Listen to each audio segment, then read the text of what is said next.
What's up, everybody? There's a horde of zombies outside. We're going to be talking about The Living Dead, our favorite Z word. Haven't done one of these focus streams in a while. We'll briefly touch on some other subjects, but yeah, I just want to talk about zombies tonight, because why the hell not? Got some guests, hopefully, you here and there, people coming and going. We'll don't know. I got random links in random places. We'll see who pops in. You're getting closer. I feel like they're breaking in. No!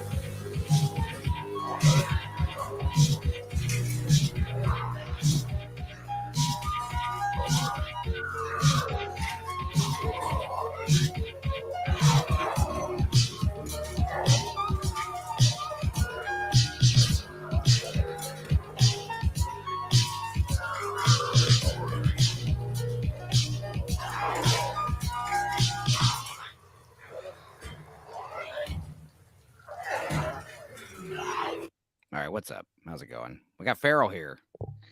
Hey, what's up, everybody? Is this like your big live stream debut, basically, like in the flesh? Yes, this is my first time doing any of this. Wow, because you're always in the comment section typing. That's what I figured when you put out the invite in the group tonight. I'm like, it'll be nice to not have the delay from the chat. Yeah, I mean, you're always fucking welcome in. I mean, I have a pretty not so strict door policy. I think I am going to be protective of my Discord because, like, I don't know if you like Romanian V or Romanian TV, Lack of Entertainment, whatever his YouTube channel is. V. Never heard of it. He's like a dude from what country is he from? It's from like the Balkans or what? Romania. He lives in Romania. He's like a doctor. He's a smart guy. He's a nerd. He does like YouTube videos about entertainment and pop culture and also news events. He's got, he's a pretty smart guy. He's been on some of the Comics Gators channels and stuff. He definitely does that VTuber stuff. He's got like the avatar when he talks, but he had a big Discord and I was in it, and it was like a lot of people in the Discord, and he just nuked it like 2 weeks ago. I just realized it was gone, and he said he nuked it because like too many people violating terms of services or whatever, being too edgy in the meme section. And he's like, rather than police and edit and delete, I'm just gonna nuke the page, because there was like 1,000 people in there, and it's like, what if I had 1,000 people in my Dorkside Discord? A, it would be annoying to watch movies. Yes, it would. And B, it would just be like, yeah, there's too many cooks in the kitchen, and yeah, I don't want to. If I lost the Discord, that would be a pretty big, pretty bump in the plan, Yeah. What's going up though? I got the Farrell. I had a Dark Hour come on. We all know him from Let's Talk Content.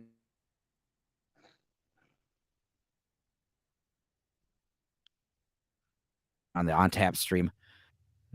Met you guys that way. Met all you people.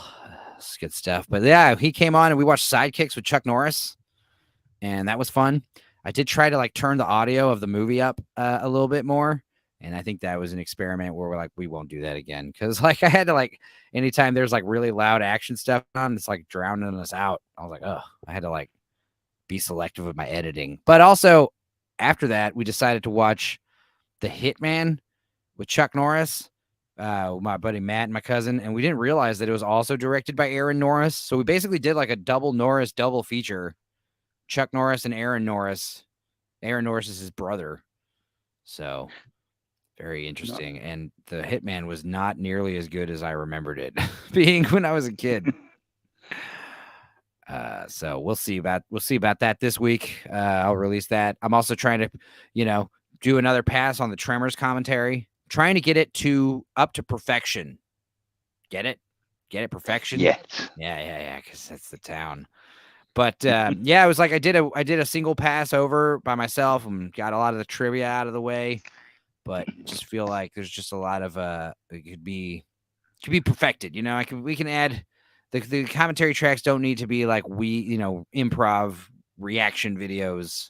Could put some more thought into those. So trying to watch that, and also I want to watch The Relic with Tom Sizemore because he just died. Remember that one? Yes.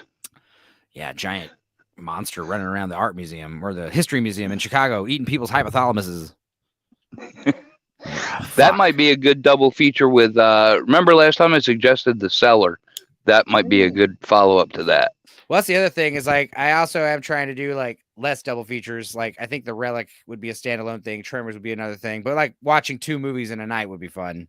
2 or 3 movies in a night is always fun. But like the idea of like editing them together in like one single video. I am gonna do that with the Chuck Norris thing, but like I think I'll try to do that like sparingly.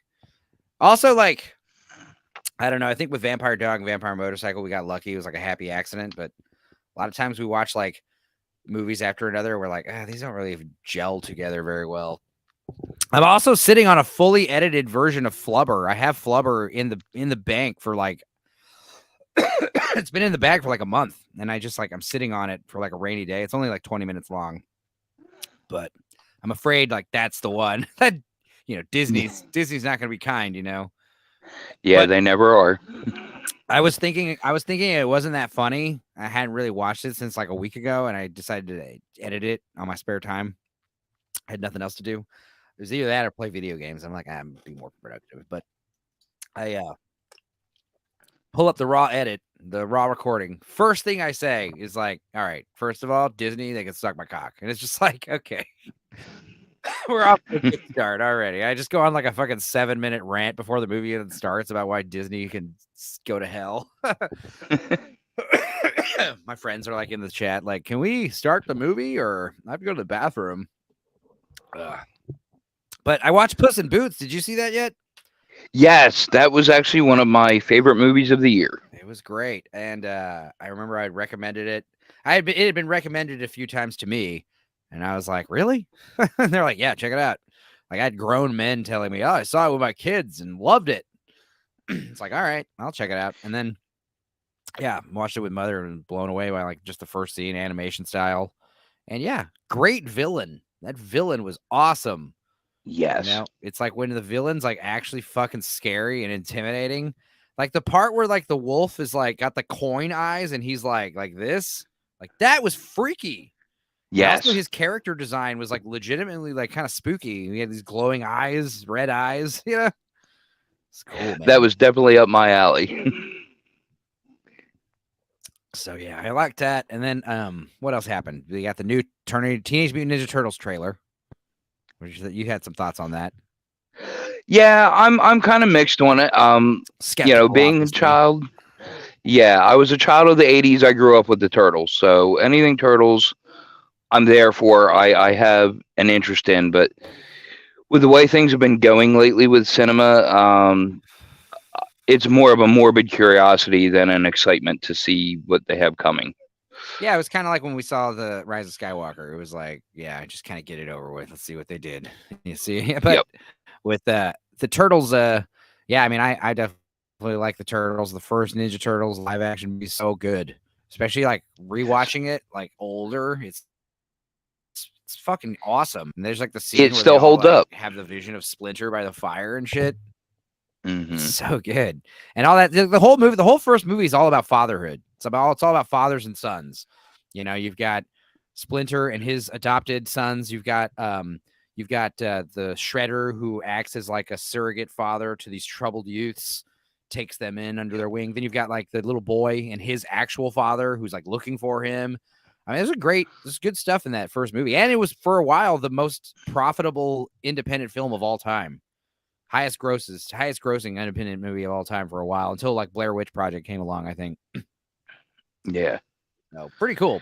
But as far as the new one, I'm digging the animation style of the Spider-Verse guys. I mean, again, that was kind of with Puss in Boots in that intro scene when the big bad guy shows up, this big creature. He was animated like a different style, like that kind of like less frames per second, kind of jittery stop motion.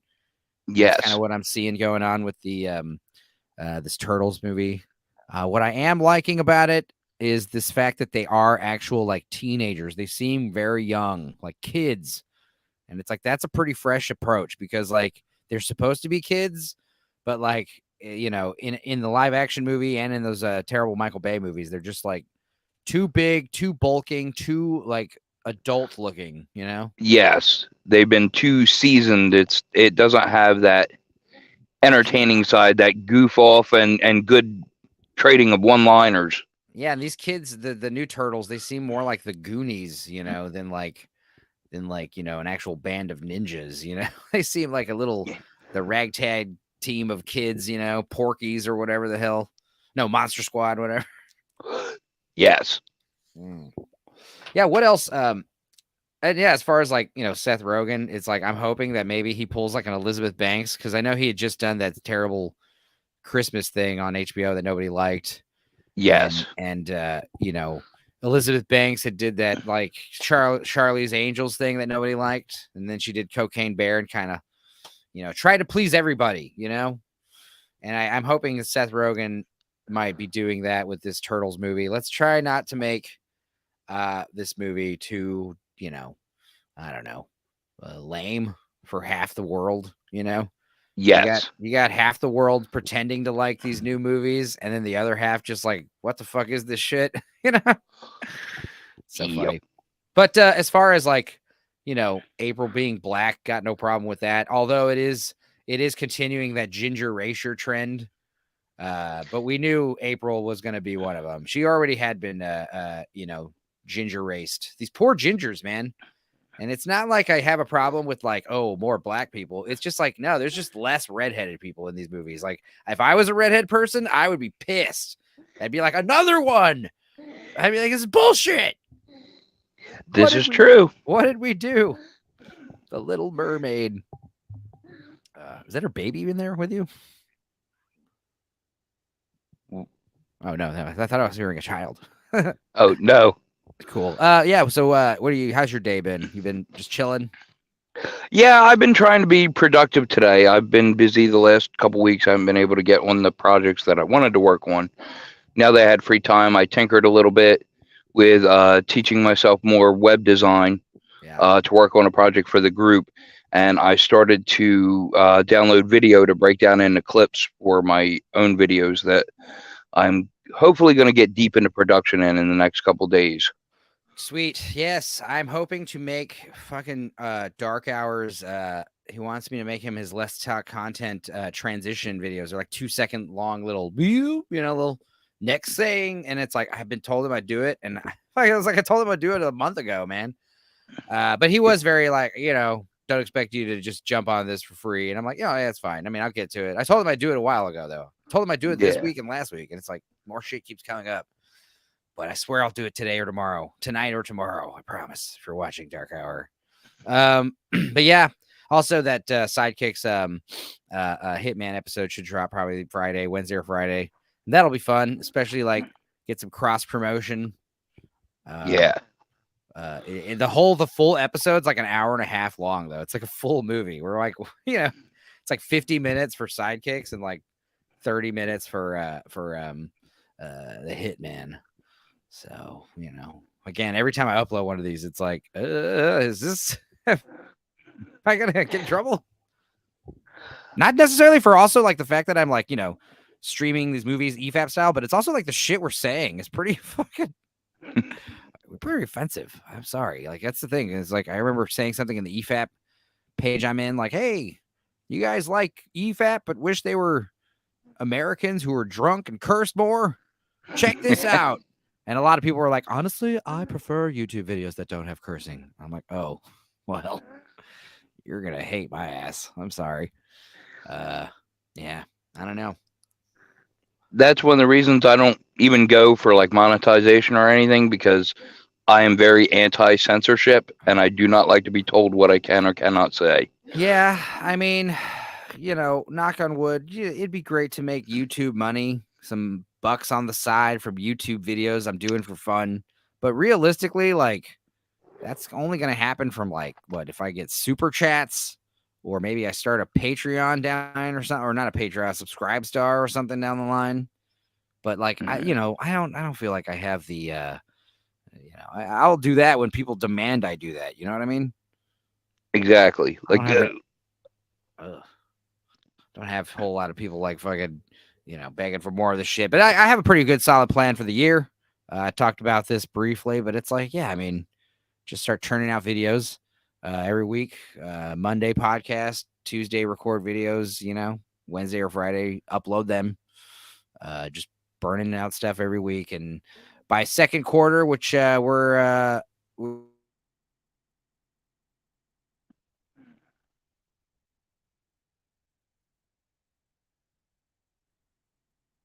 start to get like shorter, like get more attention to the channel videos, that Yeah, kind of like get a track. Cause I don't want people to like be stumbling upon the channel and finding out, oh, we got like 4 videos and some bunch of live streams I'm never going to watch. So that's kind of my focus too, is to drum up that attention for you guys.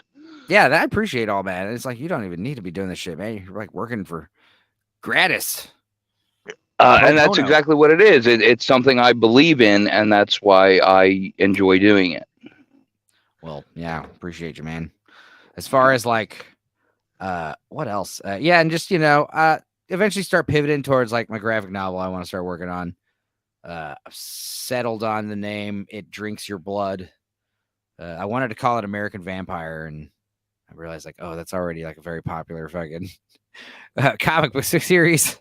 Yeah, And it's like, and I was like, well, there's movies that have the same name. There's a bunch of movies called The Gift. There's a bunch of movies called, what?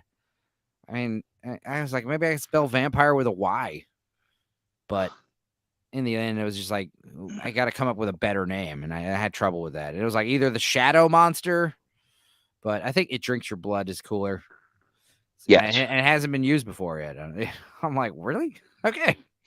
It actually gives me vibes of the old, like the Crypt Keeper comics, the originals. Yeah, I mean, I'm going for total terror here, so It Drinks Your Blood is pretty fucking.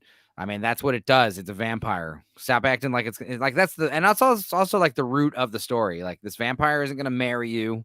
It's not gonna fall in love with you. All it wants is to drink your fucking blood. That's all it wants. It's the devil. Yep.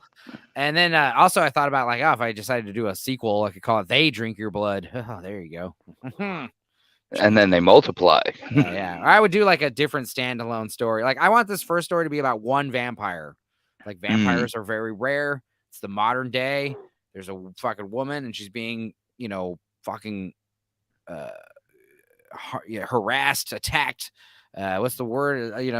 Just being horribly. Her life is being turned upside down by a damn vampire that just it's ruining her life. It's like being in a domestic abuse relationship or something. Oh, okay. And then the second one, if I ever made another one, I would like to make it about like a band of kind of like Near Dark, like a band of vampires like running around. Like, how would like a vampire hierarchy run? Assuming you had like a handful, 5 of them. How would that work? You'd have one that was like obviously the main one that turned them all. But that's the thing, is like this vampire in this first one. I mean, I'm really focusing on the first one. I'm not planning on making any sequels anytime soon. But like, making one comic book seems like a challenge enough. But yeah, the idea of like, I don't think vampires, they'd be like cats or ladies. They don't want more competition. Like, why would vampires go around like making vampires willy nilly? If I was a vampire, I would live in solitude or unlive in solitude, whatever you want to call it. It's just like in nature. You wouldn't want to strain your food supply. Yeah, and that's the other thing. Like, drinking blood of a person, you don't need to kill them. Like, if you drink a pint of your blood, you're not going to die. You'll definitely like be weak. But why the hell would I go around killing all these people if I was a vampire? Like, no. I would drink your blood, leave you alone, and maybe I'd come back later. But like, I can't be leaving.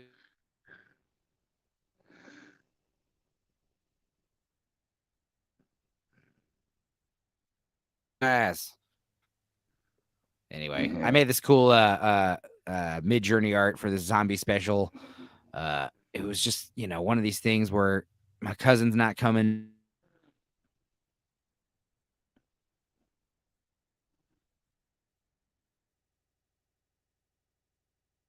South by is coming up, my fucking internet. I need an like an antenna here for my computer in this stupid room I'm in. But anyway, I was saying I made this mid art. Yeah, it was one of those things where because my cousin's not coming in, I was like, well, let's do like a more structured episode or a focused episode. I've done a horror episode before, like twice, I think, or at least one big one. And I thought a zombie episode would be fun, especially because I saw a post in our page, the Critical Drinker Drunk Posting Group page. And no offense to this guy, Mr. Ryan. Uh, he made a post today 3 hours ago, and man, it really sent me spiraling. I wasn't like upset or anything, but I definitely just had a lot to say. I mean, he basically says he just rewatched World War Z. It's up there in the top 5 zombie movies for sure.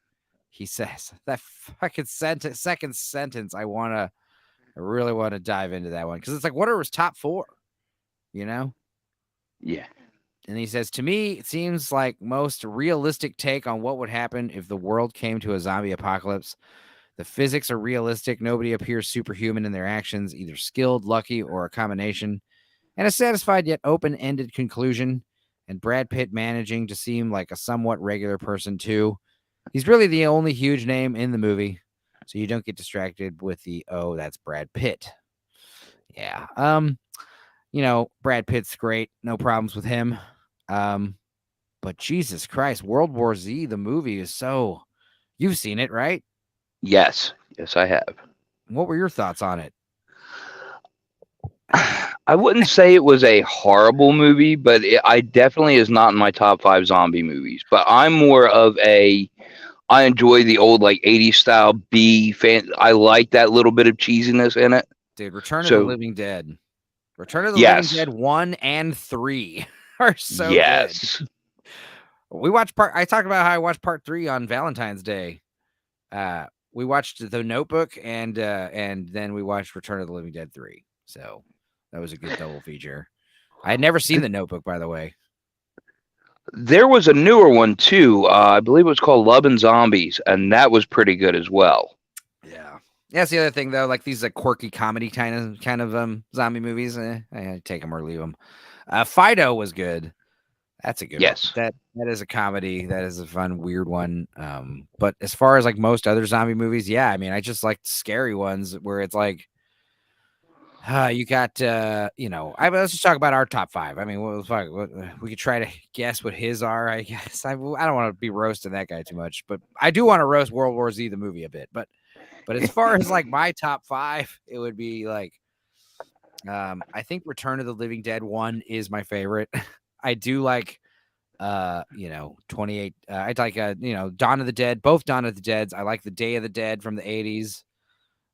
Surprisingly, Night of the Living Dead, I don't think it makes the top 5. I think the original Night of the Living Dead, it's great. It's the original, but like Day and Dawn are just so superior from George Romero. Yes, I agree with that. I would say Night of the Living Dead is better than Land of the Dead, Yes.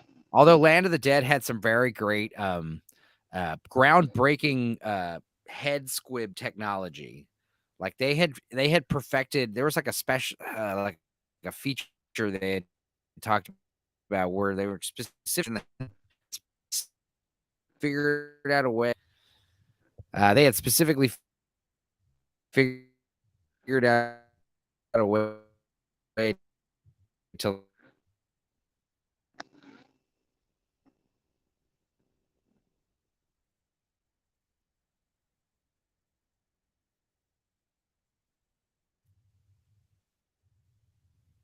I'm getting annoyed here. Are you hearing me? Am I breaking up here pretty bad? Yeah, we're back. We're back now. It froze up pretty bad for a moment there. Maybe I'll just with my camera. That's probably a big part of it. I don't know. Shit. Whatever. I'm trying to run a show here. Anyway. Land of the Dead with the head squibs. It did have what's his name? Dennis Hopper, though. And one of the funniest scenes I ever. actually really enjoyed John Leguizamo in that. Right. John Leguizamo, he says some stupid shit and he's in some terrible movies, but I still like him. I don't know why. I just like the character arc they gave him specifically in that movie. Yeah. How he came back zombified and got his revenge. Yeah, dude. And also, like, there's that one scene in Land of the Dead where Dennis Hopper's like walking out of the room with his fucking briefcase full of money. And the guy's like, "What are you doing? Where are you going?" He's like, "Oh, look over there!" And he just shoots him. It's just like so great.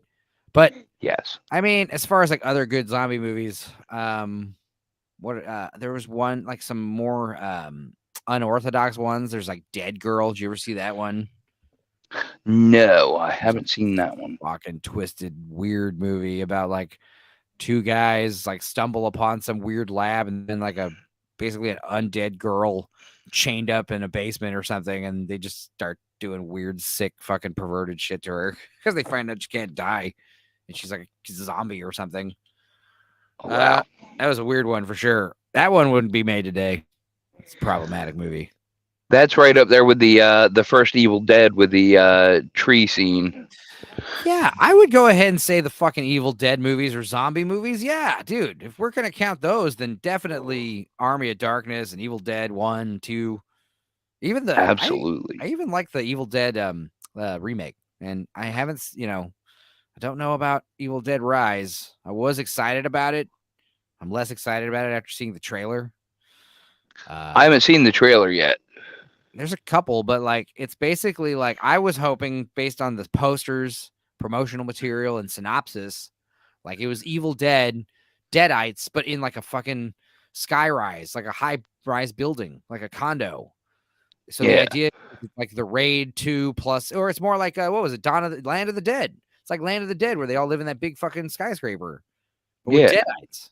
But instead, what it seems like it's like yeah, there's a big apartment, but it seems like the bulk of the movie takes place, unless the trailer's like misdirecting us. But it seems like the bulk of the movie takes place in like one apartment with one family, and it's like yeah, basically, mommy gets infected by the Deadites and just goes to hell from there, kind of thing.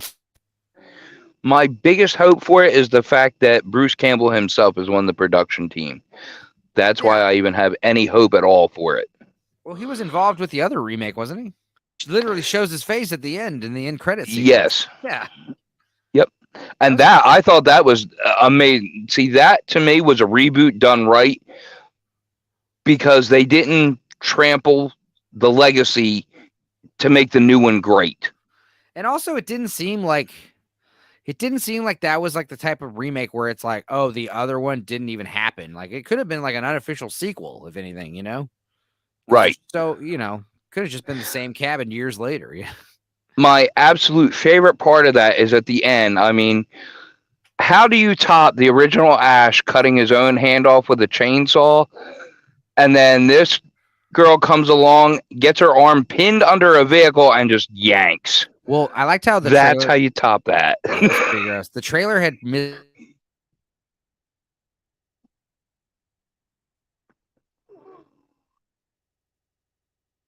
girl cuts her arm off with a fucking, but also like wasn't the main chick's like her name's Ash, like Ashley, or wasn't that like? Well, that's actually Ash's real name. His real name is Ashley J. Simpson. Right. So, I mean, that's one of those things where it's like you can gender swap the character as long as like it's not the same character. Like you still got to have the original Ash somewhere. I mean, he probably not involved in the movie, but like this idea, like, oh yeah, I mean, Ash is just such a great. He's not even a character as much as he is like just this great, like, cartoonish like superhero almost. Like he's like Duke Nukem. He's like the closest we've seen to like a Duke Nukem type character in the flesh, like non-ironically like working. Yes. But yeah, what are some other good zombie ones, man? There's just like let's just look at this list. I mean, there's so many. But also like the 28 Days Later, I don't really call those zombie movies, but those definitely like revamp that early 2000s re-obsession with zombies. Yes. It's like, oh, we can make zombies run? Why didn't we think of that? Yeah. But it's funny because like with the infected, the rage virus, like that makes sense. It's a metaphor, but it was like Simon Pegg said about other zombies. It's like actually zombies should be slow because that in itself is like a metaphor for death, the fact that like, death is always like slowly creeping up on you, And speaking of Simon Pegg, that one definitely has to go on my top 5 list. Oh yeah, of course, Shaun of the Dead. Yes, of course. Yes. That is Oh, definitely one of the better. it's another one I love. Oh, Zombieland's great.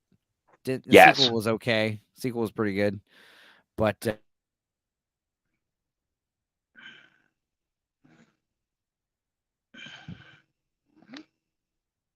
it's like family values. Oh, Night of the Comet. Holy shit, that's a great one. Yes. Yes, Dude, we it should do a was. fucking rewatch of that one. Damn, that's a good one.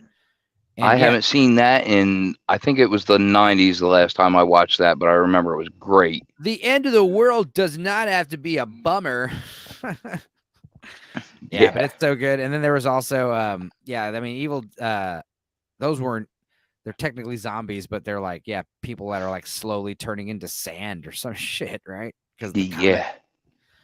Yeah. 28 weeks later, 28 days later again. Like those were good, but like I was saying, like it's cool when the zombies like run at first, like actual living dead. Because that's always Yeah. better. I like it when it's supernatural. Like literally God is like causing the fucking graves to turn inside out and the corpses are reanimating for no reason. Like if it's just some kind of virus, it's like, okay, that's less scary. Still good. But yeah, like with 28 days later and 28 weeks later, it's a virus. But like with the living dead, they're corpses, they're literally rotting. So like they should slowly like start atrophying. And we never really see oh dude, and that's the other thing. We've never seen this was something I'd like to see in a zombie movie.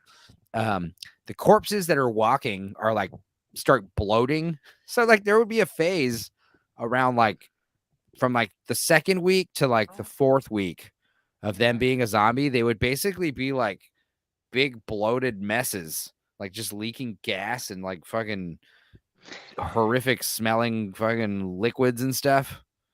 I actually have a real life story on that. I used to be an EMT, Oh God. and yes, one of my duties was to do morgue runs for a senior living facility.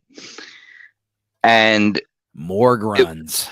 yes, it was my very first time. And even though they warned me, it still scared the bejesus out of me when the body literally sat up and expelled gas and dropped back down. Fuck off. Dead Sat up. serious. Yes. That is terrifying. Like I understand they twitch and shit and move and stuff occasionally, but like sitting up, that must have been a huge ass fart to fucking propel your whole body upwards. Yes. But that's the other thing I'd like to see is like, okay, so then they get all bloated. Some of them can't even walk around. Like they start like just like rolling like on the ground, like like fucking like a turtle upside, like. But then eventually the swelling would go down.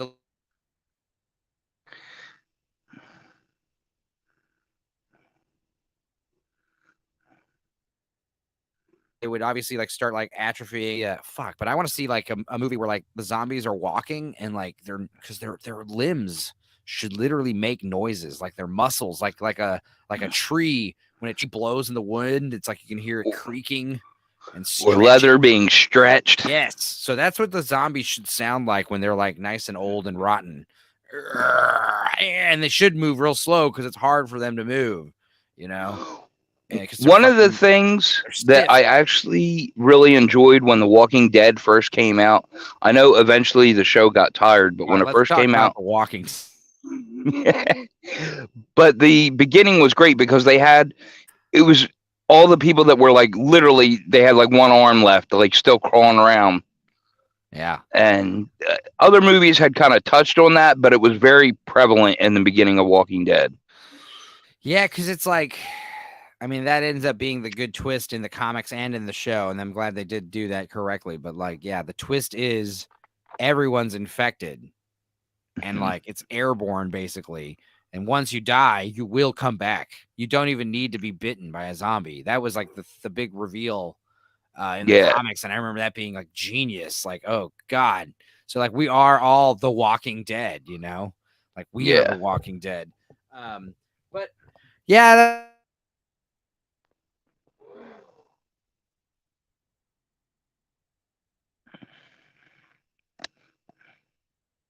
Like everyone's like loving The Last of Us and praising it so much, and I'm like, dude, honestly, like I feel like they're rushing it. It feels like they're trying to wrap up the whole first game in the first season. I have not actually had the opportunity to play the game, so I've been holding off on watching the series until I hear what everyone says if it's worth it overall or not. Well, I'm just saying, if you played the game, you know that you could stretch out that first game over like 3 seasons if you wanted to. Oh, Like, there's nice. no reason to like rush it. That's the thing. It's like, why are we rushing to get to the second one, the one that everyone hates, the one that has the woke fucking. It's not even that it's woke. It's just like there's an Abby character and she's like a big butch, transgender girl. But it's just like it's the fact that they, spoilers, like she kills Joel and she does it so like it was like just an insult to the fans. It's like, oh, you like this character, huh? Well, we're gonna do him real dirty. We're not gonna give him a we're not even gonna it's like Han Solo getting killed all over again by Kylo Ray. It was just like meaningless and just done as Well, like a with that cheap. being said, that's exactly why they're rushing it, because that sounds like all of modern film. Yeah, they're Let's they're kill off rushing our to get legacy yeah. character and. They're rushing to get to season 2 so they can get to the message, because Hmm. the first game has none of that message shit, which is why it's so fucking good. It's literally just Yeah. about survival and murdering, and killing, and not being killed. It's like a huge part of it. Like there's so many great parts where like, and I don't know how much they're touching on this on the show, but in the game, like zombies suck. The clickers, the bloaters, they're awful, and you need to like watch out and be quiet and fucking avoid them at all costs because like a zombie horde, you'll die, especially like limited reserves. The game's great because like every fucking bullet counts. Like you'll be Yeah. walking around like a deserted wasteland with like 2 rifle bullets and 5 fucking shells in your handgun and a knife that's only good to stab like 2 people. It's like, okay, you gotta make it count. But in the game, the only thing that's worse than like zombies is like other people. When you run into other people, it's like, oh my God, because they're smarter than zombies and they have weapons and they want to kill you also for no Yes. reason, for literally no reason other than just to steal your shit, you know?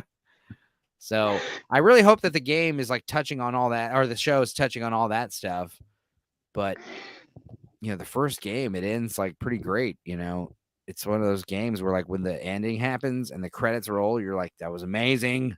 I can't wait for the next one. And then the next one happened, and you're like, you fuckers, Yeah. But yeah, Last of Us. I mean, obviously, we should talk about that. I mean, like I said, I haven't seen the show. The game's so good though. There's like fungus that grows in your brain. I mean, everyone's talking about it right now. But as far as like The Walking Dead, that was such a terrible example of like what to do. It's like, hey, let's Frank Darabont, a goddamn Academy Award nominated filmmaker, the guy who made Shawshank Redemption and The Green Mile. He knows how to do horror. He knows how to do faithful adaptations, and he wants to do The Walking Dead, which is like the most successful, longest running, one of the most successful comics, of all time, especially when you look at like indies. Yeah.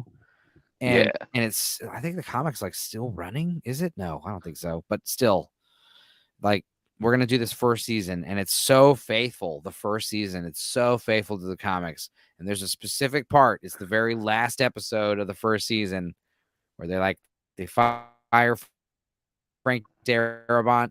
They do their own thing. To the CDC, and we're here, and there's a guy, and he's crazy, and there's like his wife that he experimented on, and he blows the place up.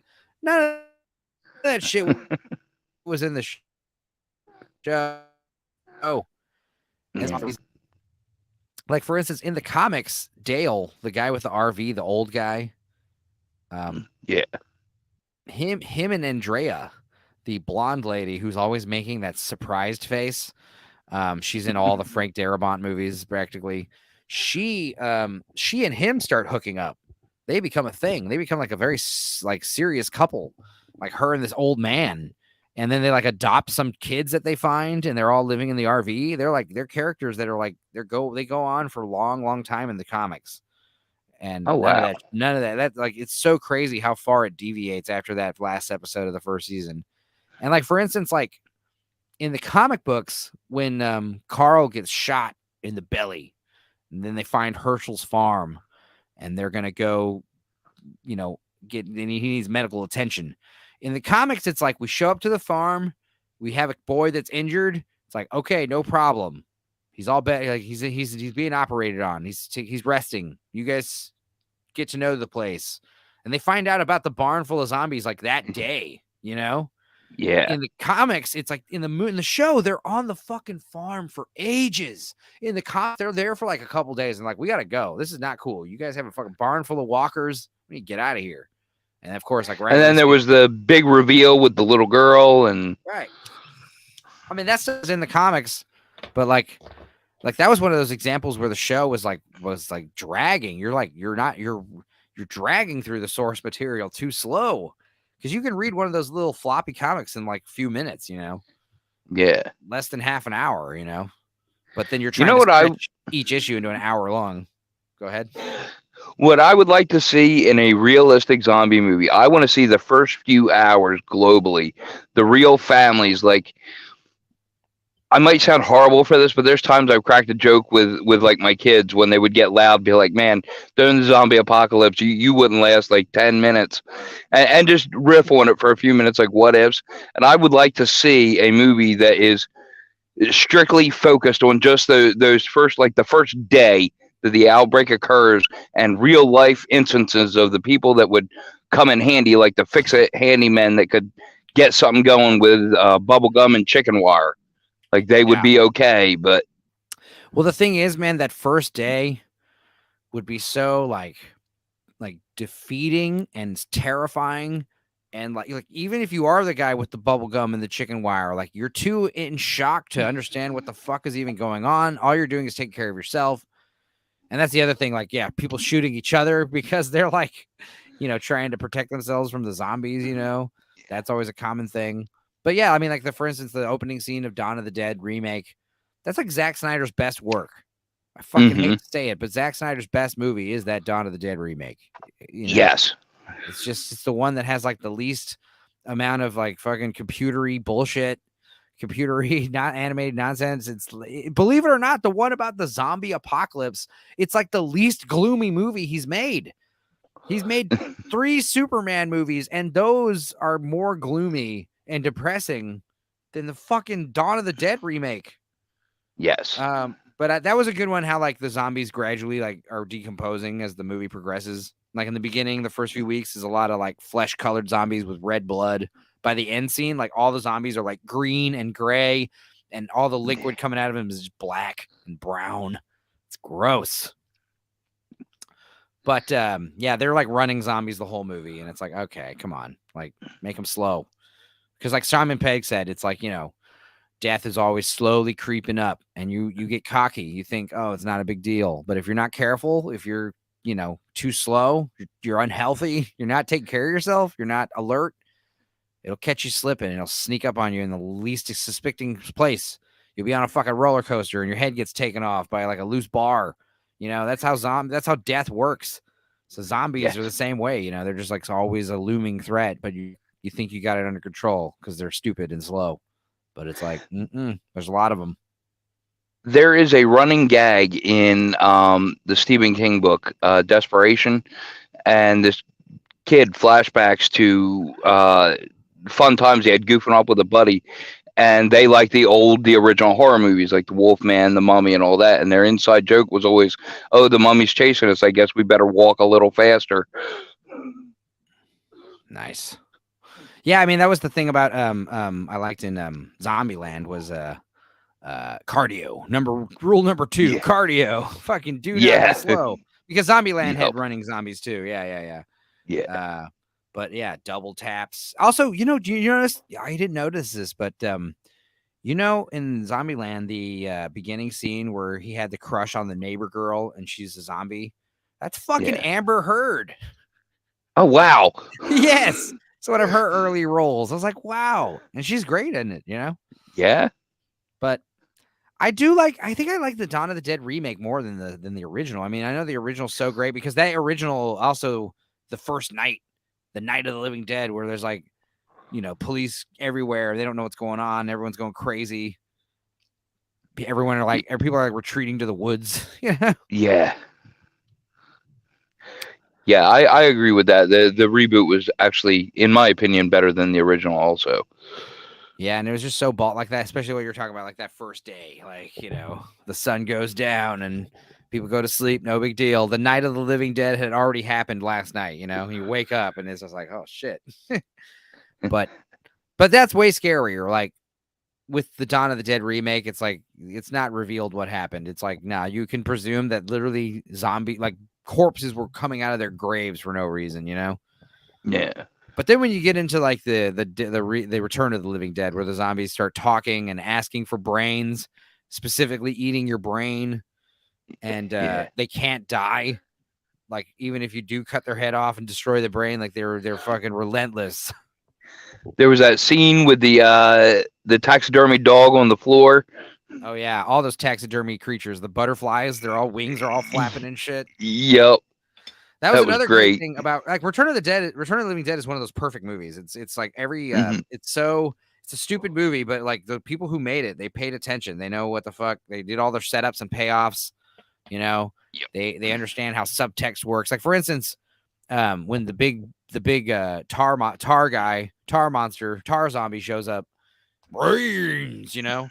The only people he doesn't specifically attack are like he's chasing around those two dudes around forever, right? But then later when the other guys show up, first thing he does is grab one, eat his head. Bah! And so like he didn't eat those other two guys because he knew they were infected, you know. Yeah. And they're like slowly dying, like I don't feel good, you know, like it's so bad. And then Trash, that crazy punk rocker chick getting all naked running around the graveyard, like that stuff's so awesome. Yeah.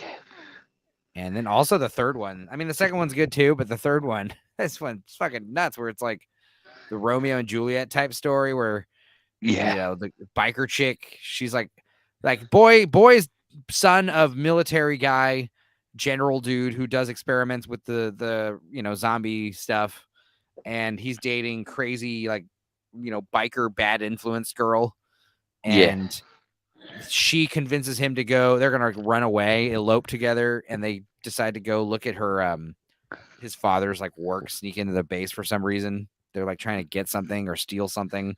They stumble upon the zombie experiments. Then they freak out, drive off, crash on the motorcycle, and then he brings her back, knowing he can bring her back to life like Frankenstein's monster or something. And she just becomes like a weird zombie bitch who's like piercing her fucking self at the end. She's got like all these she's like walking around all naked with like knives through her hands and all her titties all pierced and stuff, and it's just weird. A lot of that one gets a little weird towards the end, where like that cholo gangster dude like Caesar is like, oh yeah, you're kinky, I like that. He's like, no, this is not kinky, this is something else. She's got like razor blades in her lips, this is different. Yeah, let's go have some private time. It's like, dude, you're gonna shred your schlong, buddy. Yes. I'm trying to think of the title. There was a movie I saw, it was a B movie, and something similar to that actually happened. Someone having sex with some kind of zombie creature? Yes, and it bit. Oh. Well, there's definitely like Teeth, that movie Teeth. That one's a classic with the vagina dentata. And then there's like the deleted scenes from Dusk Till Dawn, where that one vampire lady has like the mouth in her belly, and she's like, eating dudes like whole heads and shit. It's like one of those scenes where it's like, yeah, maybe we should edit this out. It's getting a little silly. Yeah, that's another good one though. Dawn of the Dead for vampire movies, not zombies. Reanimator. I mean, it's like Yeah. That's what I'm saying. Reanimator's like fucking badass, dude. It's like, I'm just gonna kill my old boss and bring him back to life. Then there's like, these quirky ones, warm bodies and little monsters. Yeah. Oh, dude, Night of the Creeps. Hell yeah. That's a great one with the prom. Yep. If we're going that route, it's not so much zombies, but what about Night of the Demons? Oh, I love those. What was her name in part 2 or 3 was Ben Stiller's wife. The girl from Hey Dude. I remember those. I had like all 3 of them on like a burned DVD for the longest time. But there's like Night of the Creeps with like Night of the Creeps and Slither, the slugs in your brain. Yes. That's a good James Gunn one. Slither, man. Because it's like a loose remake of Night of the Creeps, but it's still like just original enough and it's funny enough and goddamn violent enough. The lady's all swollen, like trying to eat all those dead animals. She's like, I'm so hungry. Please give me that possum if you don't mind. It's like, good God. Oh, here's another zombie movie I didn't think of. Hocus Pocus. Apparently that guy is a zombie, I guess. Yeah. I liked all those Mystery Science Theater ones, like the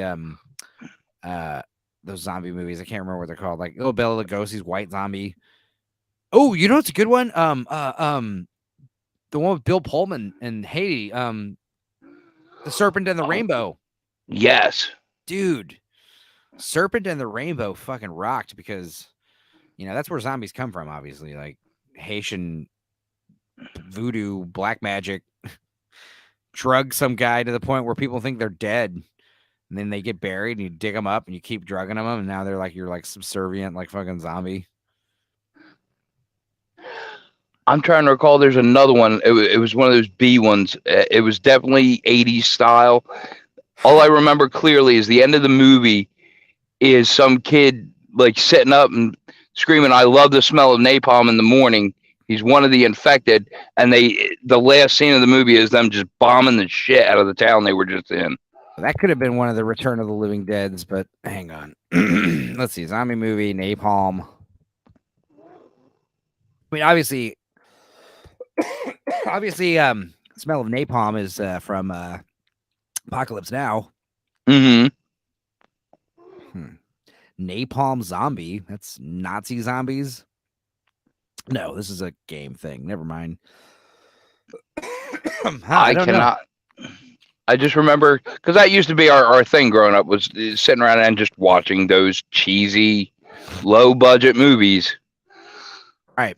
Well, there was that was the best part about Return of the Living Dead, where they're like, "All right, we'll take care of it. Don't worry." And then you see the whole town just getting nuked. It's like, oh yeah, yep.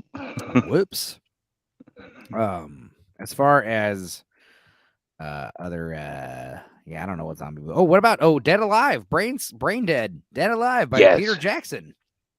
Yes. Like that was like one of the bloodiest movies of all time. The lawnmower scene. Mm-hmm. Yeah. Oh, there was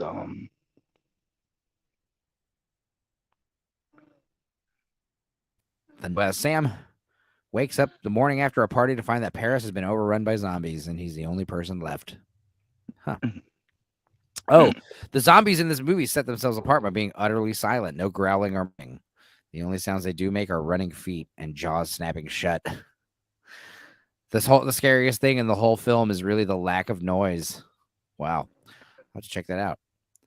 Yeah, that does sound good. Did you see Army of the Dead? I think I missed that one. The Zack Snyder zombie shit from Netflix with the weird tilt shift. Everything looked like it was filmed all weird. Oh, I Am Legend. That movie fucking sucked. God, I hated it. Yes. Oh. Ugh. Why you remind me about that one? Oh, Blood Quantum. And I hear that's getting a part 2. This one, I forgot about this one. Mm-hmm. Yeah, who cares? And then, I remember the ending just being so stupid. And like, also, like, I remember seeing the footage of like the animatronic puppet faced mask they were going to put on all those vampires / zombies. Yeah. And like, that looks so amazing. And then they decided to go with that bizarre, like computer animated. They look like a bunch of Roger Rabbit characters fighting Will Smith. And then when they open their mouths and they like, it opened so wide, it made no sense. It looks stupid. Someone saw that and was like, make his mouth go wider, make it go really wide. Yeah. Be like, why? I don't know. That was a bad one. And then the ending with whole like I Am Legend. I mean, obviously there's the Omega Man with Vincent Price, which is better because much. No, Omega Man was it was Rutger Hauer. But Okay. What was the one that Vincent Price was in? Was it also called I Am Legend? No. Vincent He Price's one was was in. called. Wait. I'm trying to think because he was actually in a lot of zombie movies. Oh, his was called The Last Man on Earth. Thank you, Jesus. That was Okay. bothering me. Yeah. So The Last Man on Earth with Vincent Price, and then there was Omega Man with Rutger Hauer. Yep.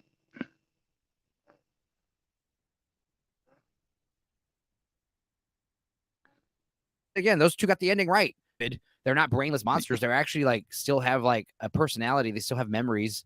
They still have like so basically like he realizes that he's the boogeyman. That's the whole point of the title. I am Legend.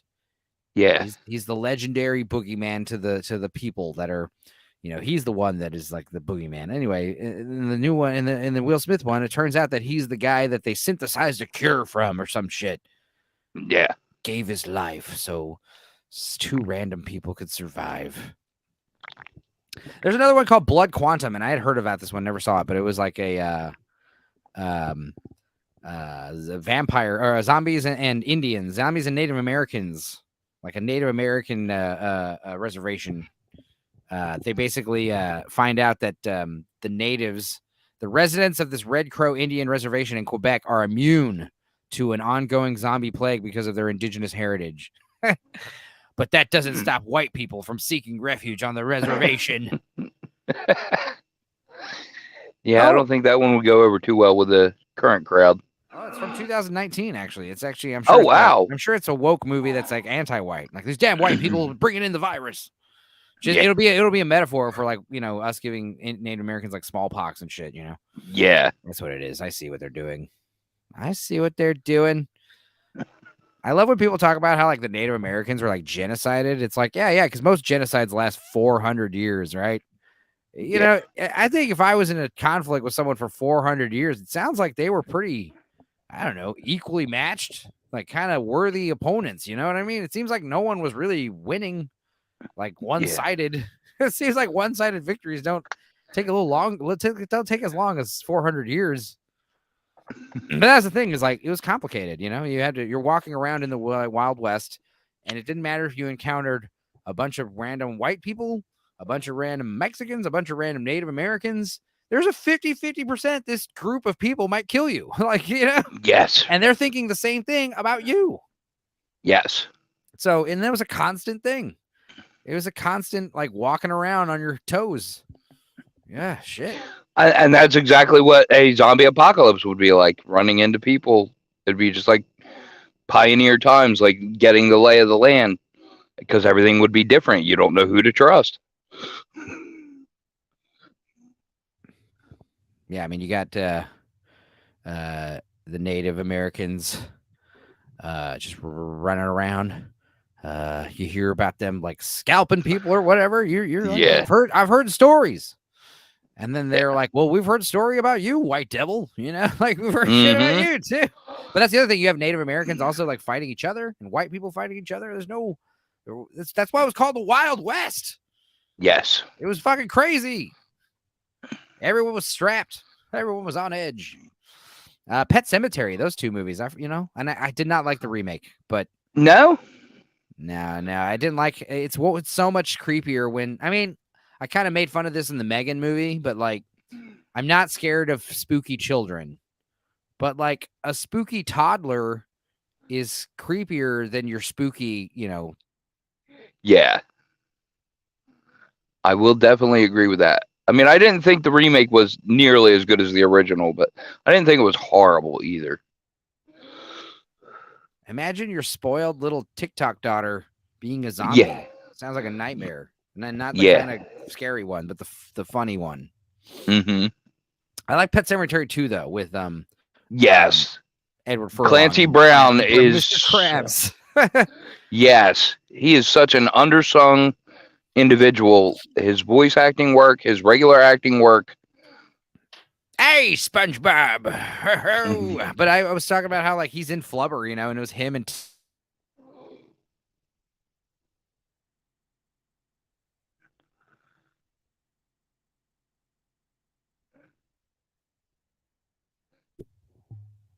Yeah, they're just doing like the Harry and Marv like slapstick henchman type thing. It's bizarre. Yeah.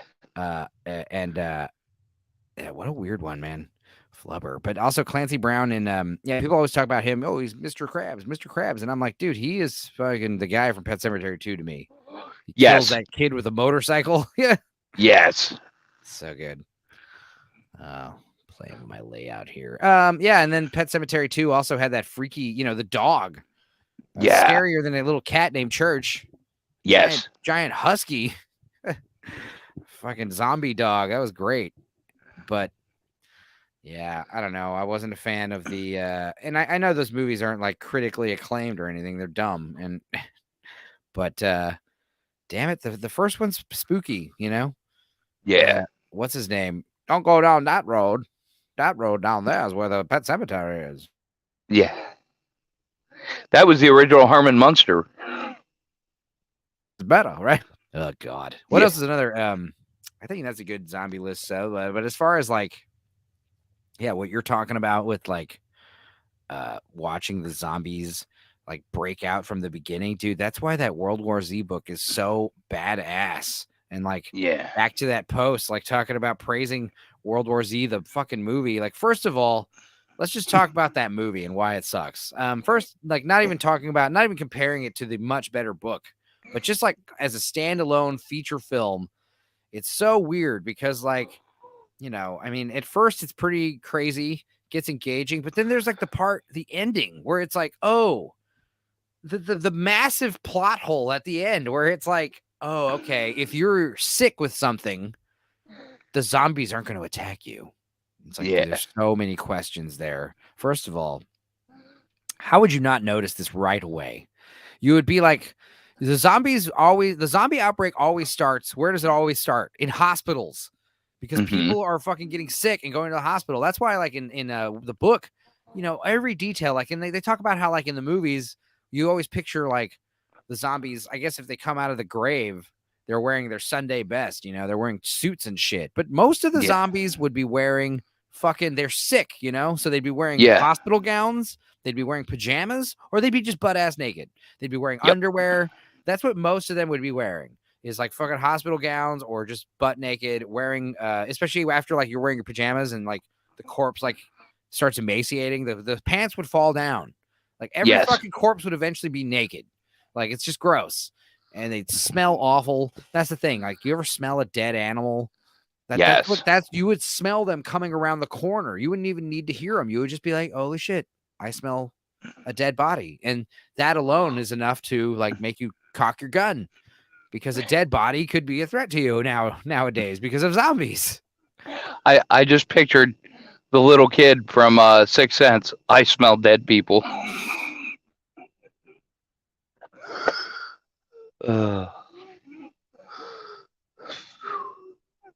That's the thing. Keep a dog around. The dog.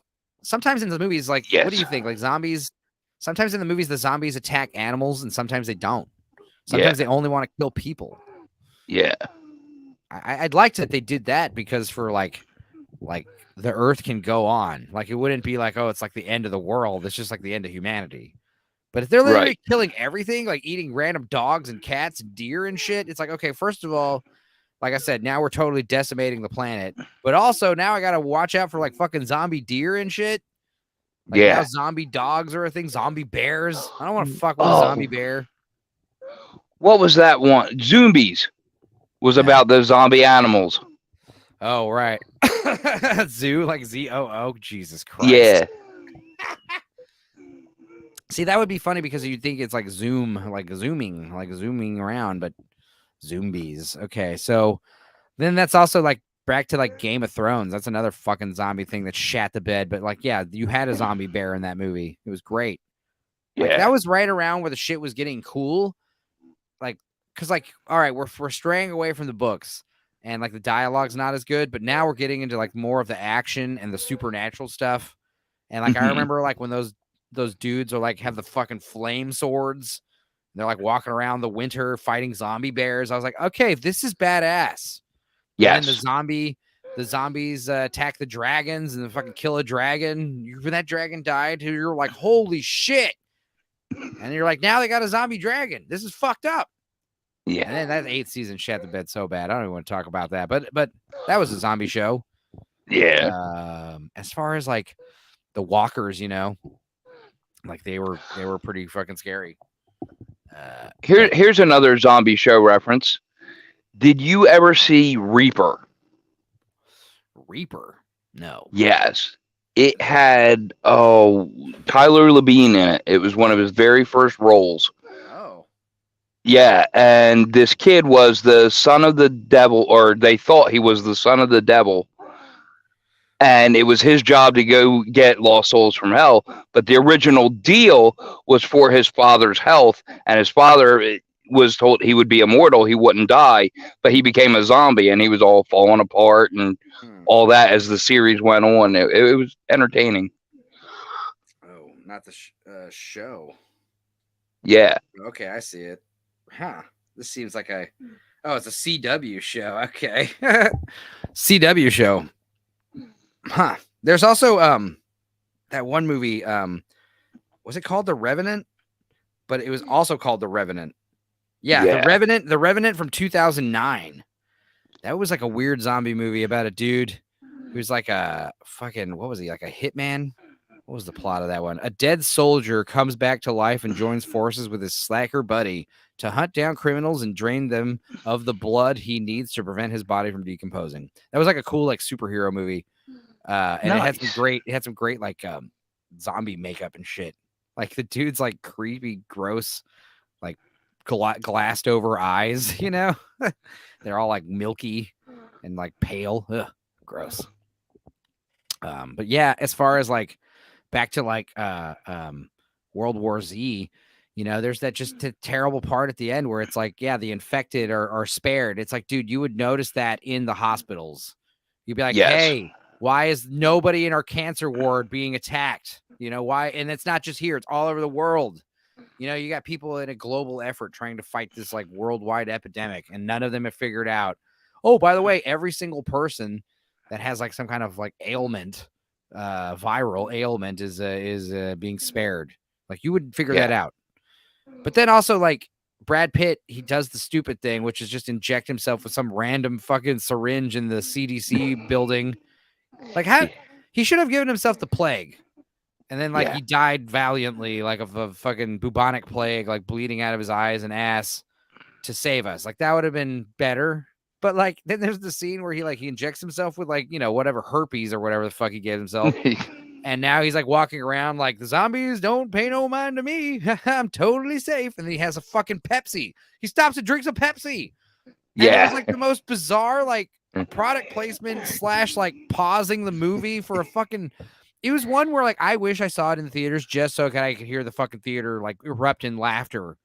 Yes. Like if someone didn't laugh, I would have definitely got everyone to start laughing. I would have been like, "What the fuck?" Start laughing. The Pepsi commercial. People would start laughing. Like, he's right. That guy in the front row is right. There is a Pepsi commercial. Snap out of it. You're being programmed right now with this dumb movie. But then also, it gets all stupid because then they go to they figure out, oh yeah, we just inject ourselves with AIDS or whatever, and we'll be all fine. It's like as you die from the disease, there's still zombies there. And how you're visible to them? How do they know? How do they know you have AIDS from looking at you? Yeah. You have whatever virus he gives himself, like encephalitis or fucking West Nile disease. I don't want any of those. Like, what are you telling me? I have to inject myself with something like that? How about the flu? Yeah. Can I just give myself the flu or COVID? We know COVID doesn't do anything to you, so why don't I just, give myself? How about I just give myself that? I'll walk around with a little cough, and the zombies won't pay any attention to me. Do I have to inject myself with fucking, the hantavirus? Here's some random state, whatever they're called, level 4 biohazard fucking virus. Yeah. But yeah, that whole end scene, that was like, again, like the CDC shit in Walking Dead. You're like, whoever fucking came up with this, whatever brain dead, coked out movie producer, these people need to stop. They need to stop. Like, they need to stop saying like specifically what they want. They need to say like, hey, we need more product placement. They don't need to say, hey, how about he stops and has a soda somewhere? Like, do that. How about don't say anything specific like that? Let the filmmakers, let the actual artists come up with their own, response to your request. The Yeah. producers, like, they have like their I understand they got needs that we need Pepsi featured in the movie. Sure. All right, we'll figure something out. But when the producer says, "Hey, we literally need to have a scene where Brad Pitt stops and just kind of puts a pause on things and has a refreshing ice cold Pepsi and just like drinks it and has the whole like classic like we need one of those." And I just imagine the director looking at him with his like mouth wide open, like, "Are you fucking really? Can we not?" And just say we did? It turns the movie into a Mentos commercial. It literally is a Mentos commercial. In fact, I've seen I think I've seen that edit on YouTube where it's Yep. like do do do do do do do bam bam bam bam. Because I mean, I guess it would be smooth sailing if I was the only motherfucker walking around and zombies were just paying no attention to me. Yeah. I'd just be like, well, all right, I guess give me a gun. I'll start shooting them, whatever. But back to the book. I mean, the book is so much better because it really breaks down like how it started, how the virus started, where it comes from, kind of, and like how it spreads. Because that was the part in 28 Days Later where the guy is suspecting that, it's only England that's infected because he suspects that they quarantined the island and the virus has not crossed the rivers and the oceans and the mountains. How could it do it? It's spread by fucking contact. You have to literally be bitten by one of these people. It's not airborne. So how could it do that? Well, in the books, they really break it down. It's so good. They talk about how, like, okay, so first of all, the virus starts in China. Like, patient zero is like a boy in the mountainous regions of China somewhere. Basically, him and his father went to the jungles. They said they found a cave. Only the boy came back and he was bitten, and the father's gone. And eventually the boy turns, and it just goes from there. Now, it starts out in China. The Chinese government is very like locks it down, doesn't tell anyone about it. And what starts happening is, like, for instance, like, how does one of the big reasons that despite locking everything down, one of the big reasons why the virus still spreads is because people were desperate to cure their loved ones. So there was a lot of like, okay, our family member has this virus, so we're going to lock him in like a crate and smuggle him across the border because we heard fucking, America has a cure or whatever. We heard there's a cure in Canada or somewhere. And they don't even understand that person, that corpse in the box isn't even like their relative anymore. They're like, he can't be cured. Like, if they cured him, it would be dead because that is the disease. Like, he's a dead person, and for some reason he's still moving around. Right. And that was a big reason. And then another crazy thing, like how like the infection spreads in Brazil because there's a guy, rich, like character they're talking about. This is Paul Sorvino in the audiobook. That's the thing about the audiobook. It's all star-studded. There's like Mark Hamill and I think fucking Alan Alda, some other people. Nice. But like they're Paul Sorvino is like a surgeon in Brazil, Rio de Janeiro, and he's talking about how he had a very, very wealthy client who needed a organ transplant, and unfortunately, he had that very rare ailment or feature where his organs were like reversed. They're like mirrored. So like some people, they're like one out of every like fucking so and so thousand people have this thing where like, everything, their organs are where they should be, except like flipped. So it's weird. And so like, because of that, like you need to, if you wanted to get like a fucking liver from a person like that, you would need someone who had that specific ailment, So like the chances of getting an organ are that much like, rarer. But this guy was so rich, for whatever reason, he was able to find one. And they're saying the best way to find stuff like that is from China, because literally there's organ harvesting. And especially from someone like that who's so rare, like if you wanted to get if you had enough money and you didn't care where it came from, like you can get your backwards liver from China, the black market, probably easily. What they didn't know is they're harvesting it from like an infected person. So they put this liver in a guy and then he gets infected like a few days later. And like, that's how it starts spreading. It's spread across the Atlantic Ocean, it's crazy. Yeah. So, and then like from there, it just gets crazier and crazier because right around the time the world starts finding out about it, it's known as African rabies because it starts spreading in Africa. So the first time the public hear about it, they assume it's from Africa, but they don't even realize it's been spreading in China for a month or two or whatever. And it just starts getting so crazy when you start talking about like all the people like trying to flee and run.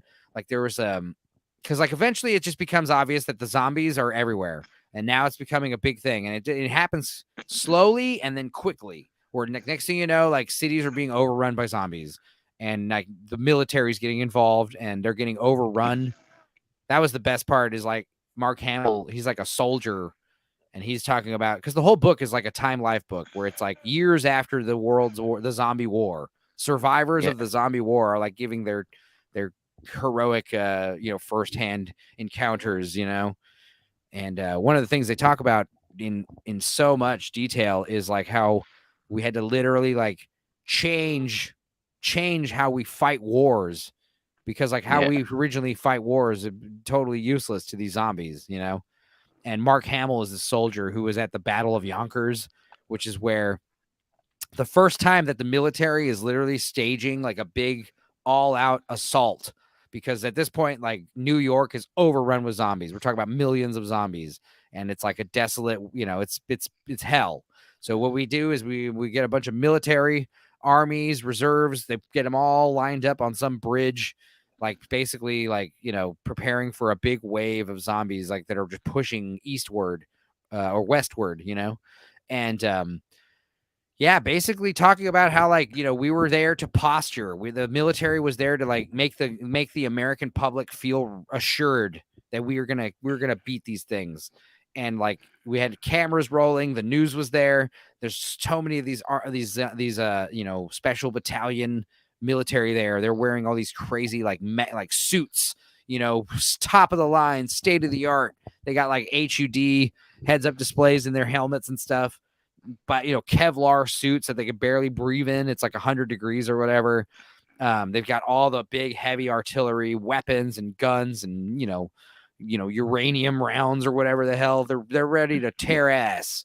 And like you start unleashing hell on these zombies, and you realize like they're not dying that easily, because like usually when you drop a bomb next to people just die because of the shock.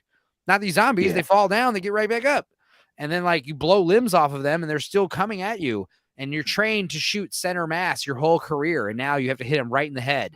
And like you're usually used to firing rapid fire, covering fire, burst fire, but now you have to fucking aim each shot and fire each shot one at a time.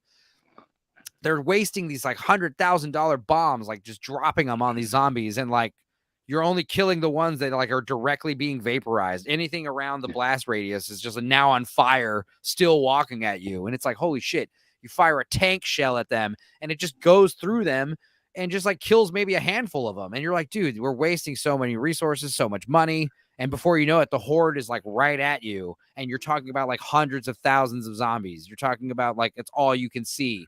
And then Mark Hamill's talking about like the sound of them, like moaning is so loud that it's like vibrating the inside of your fucking helmet, because they're all just and it's like, holy shit. And then eventually like you got to retreat, and then, like the whole world is watching like the US military get fucking totally overrun by these zombies. And that's when it becomes like fight or die type situation, where people start like leaving their homes, retreating. The idea is go up north to like the Canadian winter wilderness, where like the winter will protect us, because the zombies will freeze to death, but also we will have no resources. We'll starve to death. Those people are like, there's like a girl who talks about how she went up there with her family in an RV, and like, yeah, most people were taking like sleeping bags for like sleepovers, like SpongeBob type fucking sleepovers. These things are not, rated for like winter weather. People are freezing to death. People are bringing like boxes of DVDs with them, and it's like, what is this going to use? What use will be of this to you? Nothing. And then talking about how like, they're getting all hungry, and like you have a fight with a neighbor, and now you're eating chili that they don't want to talk about where it came from, but like there was a gunshot with a neighbor. You fucking killed the neighbor. Now you're eating him, basically. It's like, dude, crazy shit. But that's nothing compared to like some of the other stuff that talks about like the geopolitical nonsense with the zombie outbreak. Because like, dude, like the stuff that happens with like Cuba, for instance, Um, Cuba, all that stuff. Like Cuba basically becomes like pretty much like zombie free. You know, it's like a safe haven. You know, and then there's also like North Korea. The craziest thing, like North Korea, what happens with North Korea? Uh, uh, Everyone in North Korea vanishes. Like we don't know where the hell they went to. That's like one of the things that happened in World War Z. They talk about how like we have no idea where the North Koreans are. They just disappeared. We assume they went into the mountains. They have caverns and deep fucking caves and enormous, tunnel systems in these mountains. So the idea is the supreme leader of Korea, North Korea, probably put them all in these, like locked them all in the mountains. And there's two options there. There's two things that are going on in those caves. Either A, it's a total like fucking, dictatorship where the supreme leader is in control of everything, including the people, the air, the food, the water, or it's just a fucking cave full of zombies. And Yeah. either way, we don't want to know. So we just kind of left North Korea alone. And it's like a desolate, it's just empty. It's crazy. Like that kind of shit. I would love to see that kind of shit in a movie. Why didn't you put that shit in a movie? Because it sounds realistic as to what would happen in real life. There was this one story of a kid who's in Japan and he, Japan, densely populated Tokyo or whatever the fuck. And he finds like in one of his neighbors' like apartment buildings, like a fucking sword.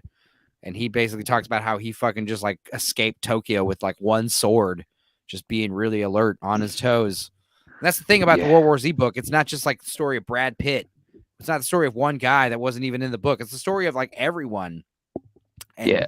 I shared it on the thread, but like the best part of the whole book, in my opinion, is General Ambrosia talking about total war, because like this is where it gets interesting, because it's not actually World War Z until like years later. Because what happens is first there's the initial zombie outbreak, then there's the zombie fucking pandemic.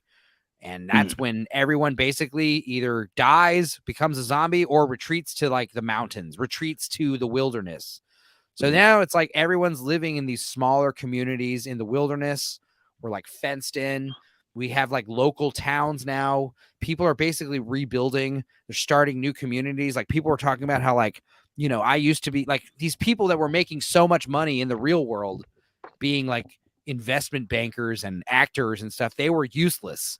And now like the Yeah. people that were like carpenters and plumbers and maids, they're the ones Yep. that are like taking control and telling everyone what to do. And like you hear like, the snooty actress trying to talk back to her former maid that is now like telling her how to like, fix this thing or repair that. She doesn't, she's like above her. And it's like, no, you're not anymore. Like your fucking old job means nothing. And this one guy talking about how now I'm a fucking, I used to be like whatever. I used to be a financier or something, like investing money in weird corporations here. Now what am I doing? I help fix people's furnaces. I help people stay warm during the winter. And they talk Yeah. about how like if you're like stealing, getting caught stealing in these communities, it's like the ultimate shame. Yeah.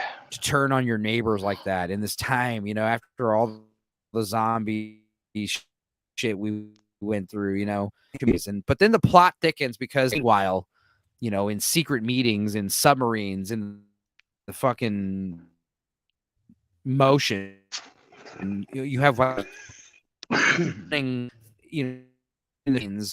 having secret meetings. And now it's like years later, we have like world leaders talking about like reclaiming, going on the offensive and reclaiming these cities from millions of zombies. Like, how do you do that? Like, how do we take back the world? And then there's a part where this general's talking about like, what a fucking insurmountable task that seemed like, trying to retake the East Coast and these major metropolitan areas from like 200 million zombies. And he says like, how does someone, you see, most people can't even try to visualize something like that, let alone combating it, Yeah. And like they talk about like total war, like every army ever needs to be fed, bred, or led. You need to be fed. They need resources. They need weapons. They need to be bred. You need warm bodies. You need fucking troops. You need feet on the ground. And then they need to be led. Someone needs to be telling them what to do. But none of these three rules apply to the living dead.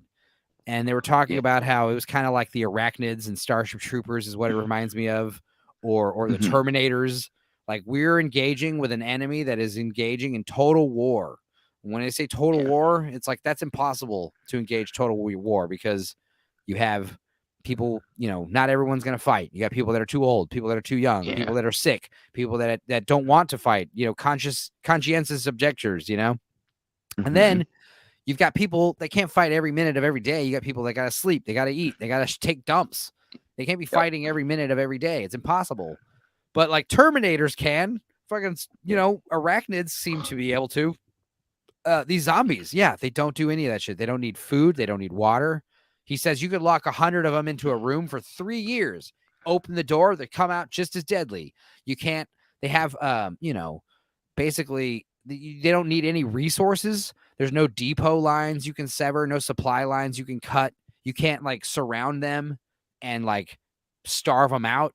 You can't like let them wither on the vine. You have they're just totally, autonomous too. There's no leadership cast.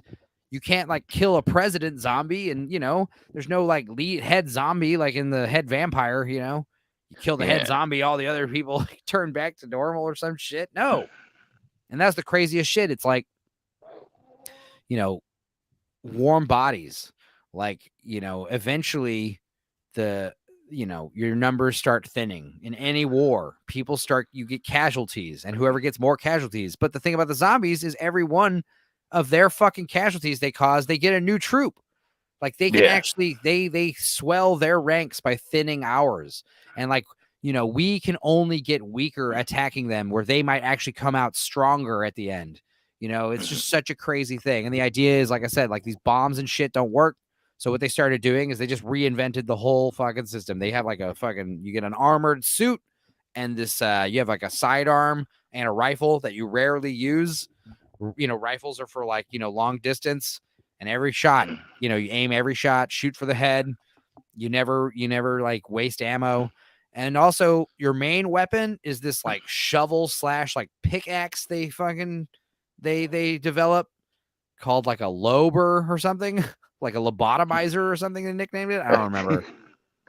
But like the idea is like, like how do you fucking, New York City's just swelled with zombies. Like, all right, well, we need to empty these buildings now and get all the zombies out.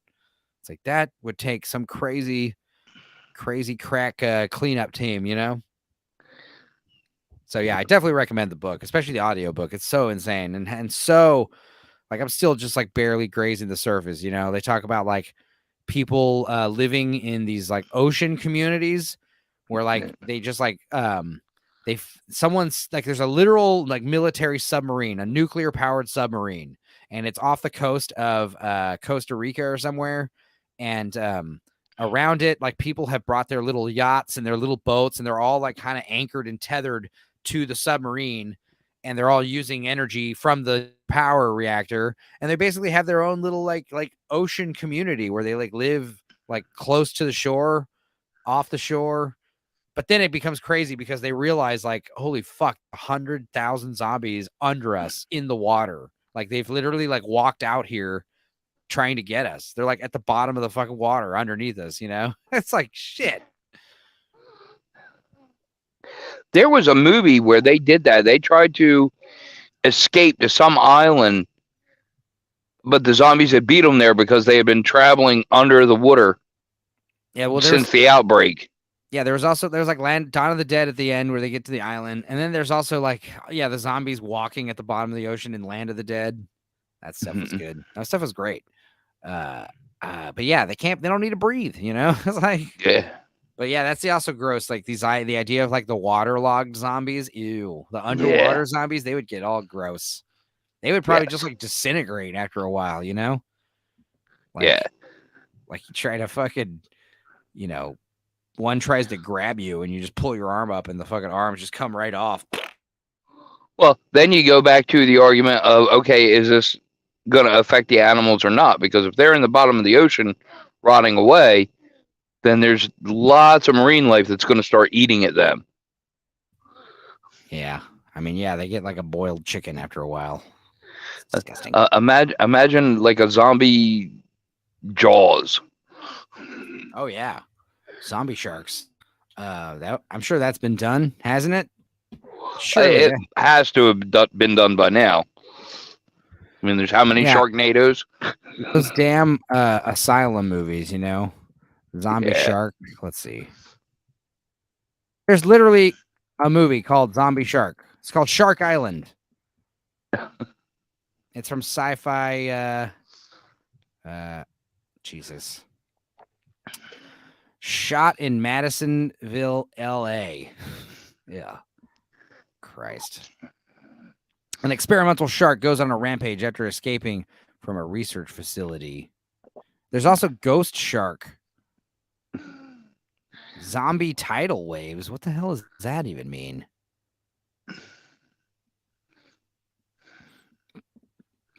Wow. Okay. Yeah, I don't need to see this movie. Shark Island. Original title Zombie Shark. A perfect getaway for four friends turns into survival when they fight an experimental shark. Yeah, I don't know. People are just afraid of sharks. They're big fish. They can't be reasoned with. They're stupid. They have pointy teeth. Shredded. They get you shredded. Yeah. What else?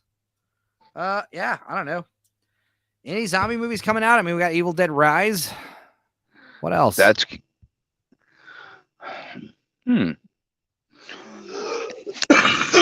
Aren't they working on Marvel Zombies for Disney Plus also? Oh, probably. Jesus. Well, I remember that was one of the better Fantastic Four runs, was the thing that led to two Marvel Zombies. Like the Fantastic Four find a way to the dead universe or whatever the hell it is. Yeah. Oh no, there's a fucking remaking. They're remaking Train to Busan, and it's called It's called The Last Train to New York. Why? It's like, dude, I can already watch this movie for free on Netflix, the original one. So why would I? Yeah. All upcoming zombie movies, 2022 and beyond. Huh. World War Z 2 canceled. That's probably for the best. Yes. Army of 86 zombies. A horde of zombie townies attacks a diner defended by a waitress and her coworkers. Oh, 86 zombies. Get it? 86. Okay. That's fun. Okay. Shakespeare's Mummy. A sentient mummy hand is found in a frat party pizza, and four of the students chase down the hand, which sets off an Egyptian zombie apocalypse. Okay. I imagine some of these movies are going to be straight to DVD or whatever. Yeah. Oh, what? Wesley Snipes in Outbreak Z. Wesley Snipes killing zombies. Outbreak Z will focus on two SWAT officers who are searching for a man who has a zombie virus vaccine in an overrun campus. Snipes will play the role of one of the officers. Huh. That actually sounds like it might be good. The film is set to be directed by Chris Brewster, who is responsible for choreographing Daredevil. Ooh, what is this? The Forest of Hands and Teeth. What is that? That's a book. But Game of Thrones, Maisie Williams will play the lead role of Mary. It is a zombie apocalypse survival film, despite IMDb oddly listing it as a romance novel. Essentially, it's like The Village, but outside the walls lies endless hordes of the undead. Oh, okay, that sounds cool. The Forest of Hands and Teeth. It's a good title. I like that. Very foreboding. Plague Pits. Find out what happens when a group of sadistic zombies uses medieval torture machines to fulfill an ancient curse. What? That's terrible grammar here. All right. Rise of the Living Dead. Whoa. Wait, what? Rise of the Living Dead. We don't know much along the lines of details for Rise of the Living Dead project, but apparently it's set in the late 1960s and follows a scientist who makes a deal with the military to find a way for humans to sustain life in the event of mutual assured destruction, creating a curse that will plague mankind for the rest of days. It's set right before Night of the Living Dead. Oh, and it's being led by Cameron Romero, the son of George Romero. So it's basically like a prequel. Nice. They're doing like an origin story of the Night of the Living Dead. That sounds awesome. Okay. Road of the Dead. It's kind of like a motorcyclist. Is that from legendary master George A. Romero? Isn't George Romero dead? I don't know if he is yet or not. He is. Pretty sure he is. Yeah, he died in 2017. Okay. Oh, well, the story is set 6 years after Land of the Dead, and it takes place on an island on which zombie prisoners race cars in a coliseum to entertain the wealthy. Oh God. Holy shit, that sounds unbelievably fucking cheesy and awesome. Zombie death race. That's unbelievable. But yeah, it's like, why would we waste good living drivers? Yeah, train a zombie to drive a car into a wall. I'd pay money to see that because fuck zombies, right? That'd be cool. That'd be another thing. Like years and years later, just all the fun ways to just amuse yourself by like eradicating zombies. It's like it would be like playing the little stickman games on the mobile apps, except you'd have real things in front of you. I certainly don't torture animals or kill critters. I try not to kill little bugs when I find in the house. I'm one of those guys where like I'll fucking catch it, throw it outside. But zombies, I would just go to town on them. I'd try to light them on fire, try to blow them up. Just throw them in pits. Set up a bunch of traps. Just dig a big hole with like spikes in the bottom. Just fucking throw them in there, have them fall in there. That'd be fun. Yeah, just like stuff like that. I don't know what else to do. I would try not to get close to them. I wouldn't be like, oh, I'm gonna take a sword and cut their heads off. It's like, yeah, that's like a last minute kind of last resort. Yeah, stay away. That's when you're in a tight squeeze. But that was another cool thing about 28 Days Later. The Infected is they're just like sick people, so like you can just like beat them to death with a bat or shoot them in the chest and they'll die. That was a good thing about 20 because it's like. You have to like balance it out. You can't make the zombies like running super fast and fucking unkillable. That's annoying. Yes. Anyway, I never saw the Dead Snow movies, but apparently they're making Dead Snow 3. I did see the first one, actually. Never mind. Okay, Breathers, a zombies lament movie starring Joseph Gordon-Levitt. Yeah. A popular Breathers, a zombie lament book by S.G. Brown is being adapted into a movie. Although we can't seem to find a date attached to production or its release, the story follows a young man who, quote-unquote, survives a car accident that kills his girlfriend. Although he has to go through life as a zombie who lives in his parents' wine cellar now, he also attends support group meetings for his fellow undead. See, this is what I'm talking about. This is stupid, these like romantic comedy zombie movies. Yes. Whoa. Mike Flanagan. You like him, right? Mm-hmm. He did Oculus and those Netflix horror specials that everyone likes, Hill House or whatever, and Pawing a Fly Manor or whatever, Bly Manor. I don't know. He did Midnight Mass too, which I liked. Thought it was okay. Didn't think it needed to be 7 hours long though. Yeah. Anyway, Mike Flanagan is making something called Inherit the Earth. Zombies and Robots. Inherit the Earth is an upcoming sci-fi film that's based on the IDW comic Zombies vs. Robots that released in 2006, but it's not necessarily a direct adaptation. The story follows a protector robot who has to protect a young girl from an onslaught of zombies. Huh. That should be very interesting. World War Z 2 canceled. Directed by David Fincher, rumored. Yeah, right. I remember hearing that. No way. Thomas J. Churchill's M. Starring Fred Williamson. Maryland Zombie Hunter. Now just called Thomas J. Oh, God. It's like Marilyn Monroe as a zombie hunter. Stop this shit. It's like a fucking, a Abraham Lincoln vampire killer. Yeah. But why Marilyn Monroe? She's a zombie killer. She doesn't strike me as a zombie killer. She seems like the type of lady who didn't like breaking her nails and shit, Yeah. right? And she liked taking pills. Oh God, a Walking Dead movie trilogy. That's another thing, man. It's like, who has actually watched Walking Dead past season 3? Not I. I think I did power through like season 3 like 2 times, and then I tried to get to like season 5, and I kind of stopped. Isn't there like 10 seasons or some shit? Yeah. Stop. I'm so glad it's over. Ugh. It wasn't good. It was bad. I think the big problem with The Walking Dead is it goes on forever, and there's no levity. It's so tonally flat and dismal and morose. And there's just really no reason. Like, most people are watching it, it's like, what's the point? Like, you don't even want these people to survive because everything's fucked. Yep. You got to have some kind of hope, Yeah. Wow. Zombies, dude. Well, what would be your go-to place to be in zombie outbreak? I mean, what are you envisioning?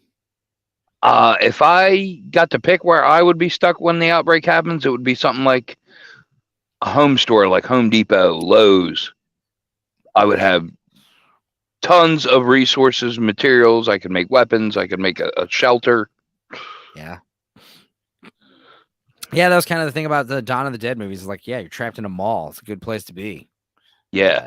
A big HEB, a big grocery store, a fucking Sam's. That'd be the place to fucking lock yourself in. Yeah.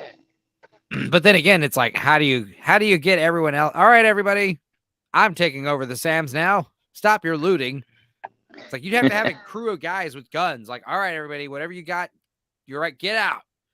If anyone wants to stay and camp in, we got 3 spots available, and they must be women. Breeding age. We're trying to plan for the long haul here. Yeah. First order of business: start a fucking garden on the roof.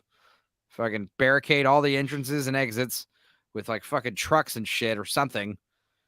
And then the only way in and out is probably fucking through the fucking roof or something, or some secret hatch entrance that's like 10 feet off the ground. Yeah. I don't know, but seems like that's the other thing. First thing you do, sweep the store. Make sure every single person's out of here, and make sure there's no fucking zombies anywhere. God damn it. You'd have a zombie pulling a Die Hard.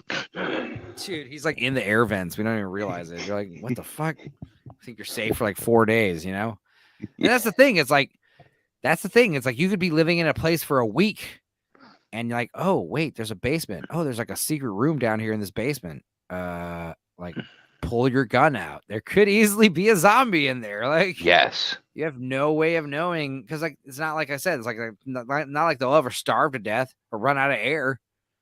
They'll just be stuck in a fucking room forever. That's the other thing. You could find one in random places, like a cave or the sewer. Like, shit. You'd be like, fuck, they're down here too. I thought we were safe in the sewer. That'd be another good spot, the sewer, like with like actually the sewer would probably be one of the places, because think about it.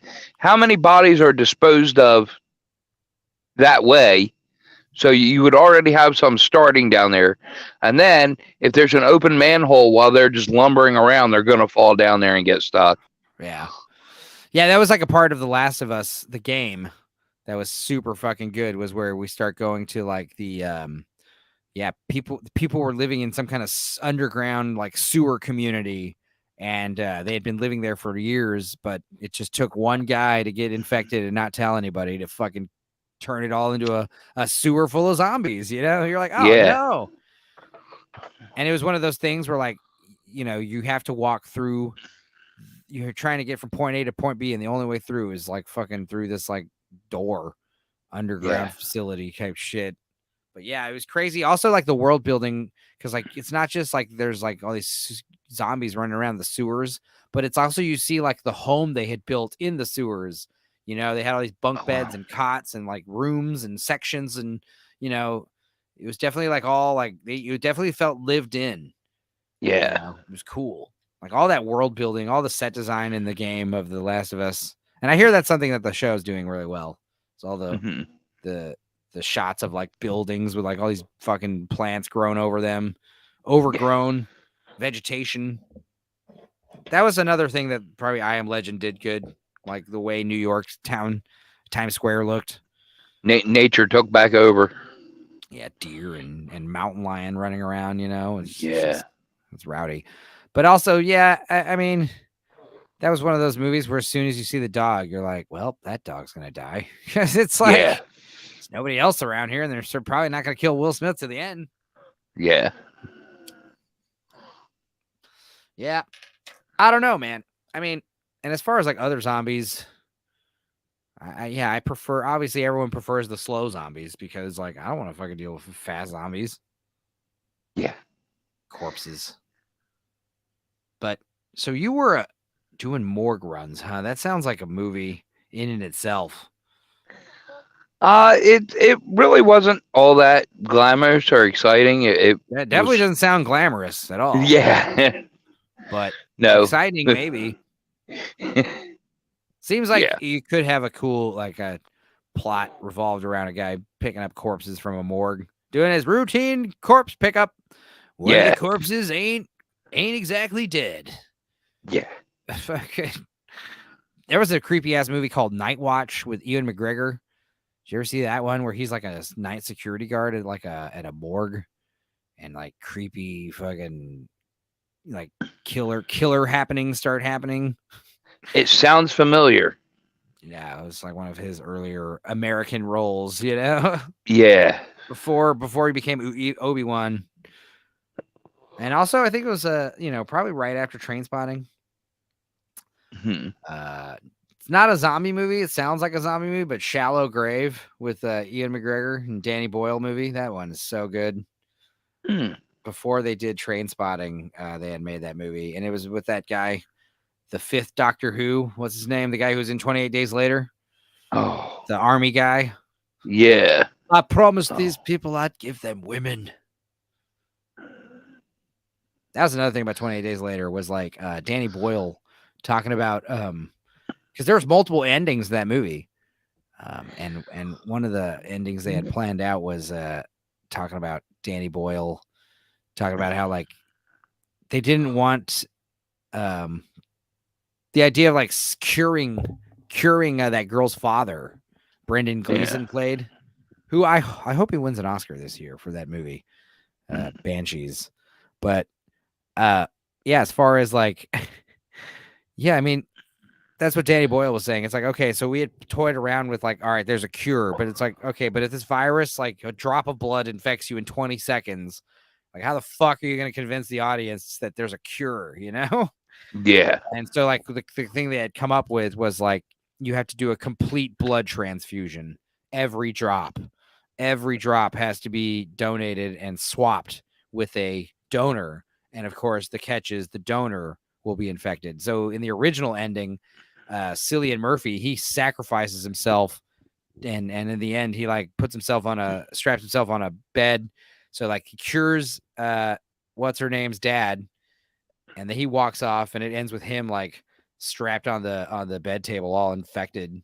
And that's how the original ending was supposed to be. But I'm glad they went with a happy ending. I actually used to dabble a lot in like little writing ideas, and I had a thought for a story once, and I never went ahead with it because I thought it was too overdone.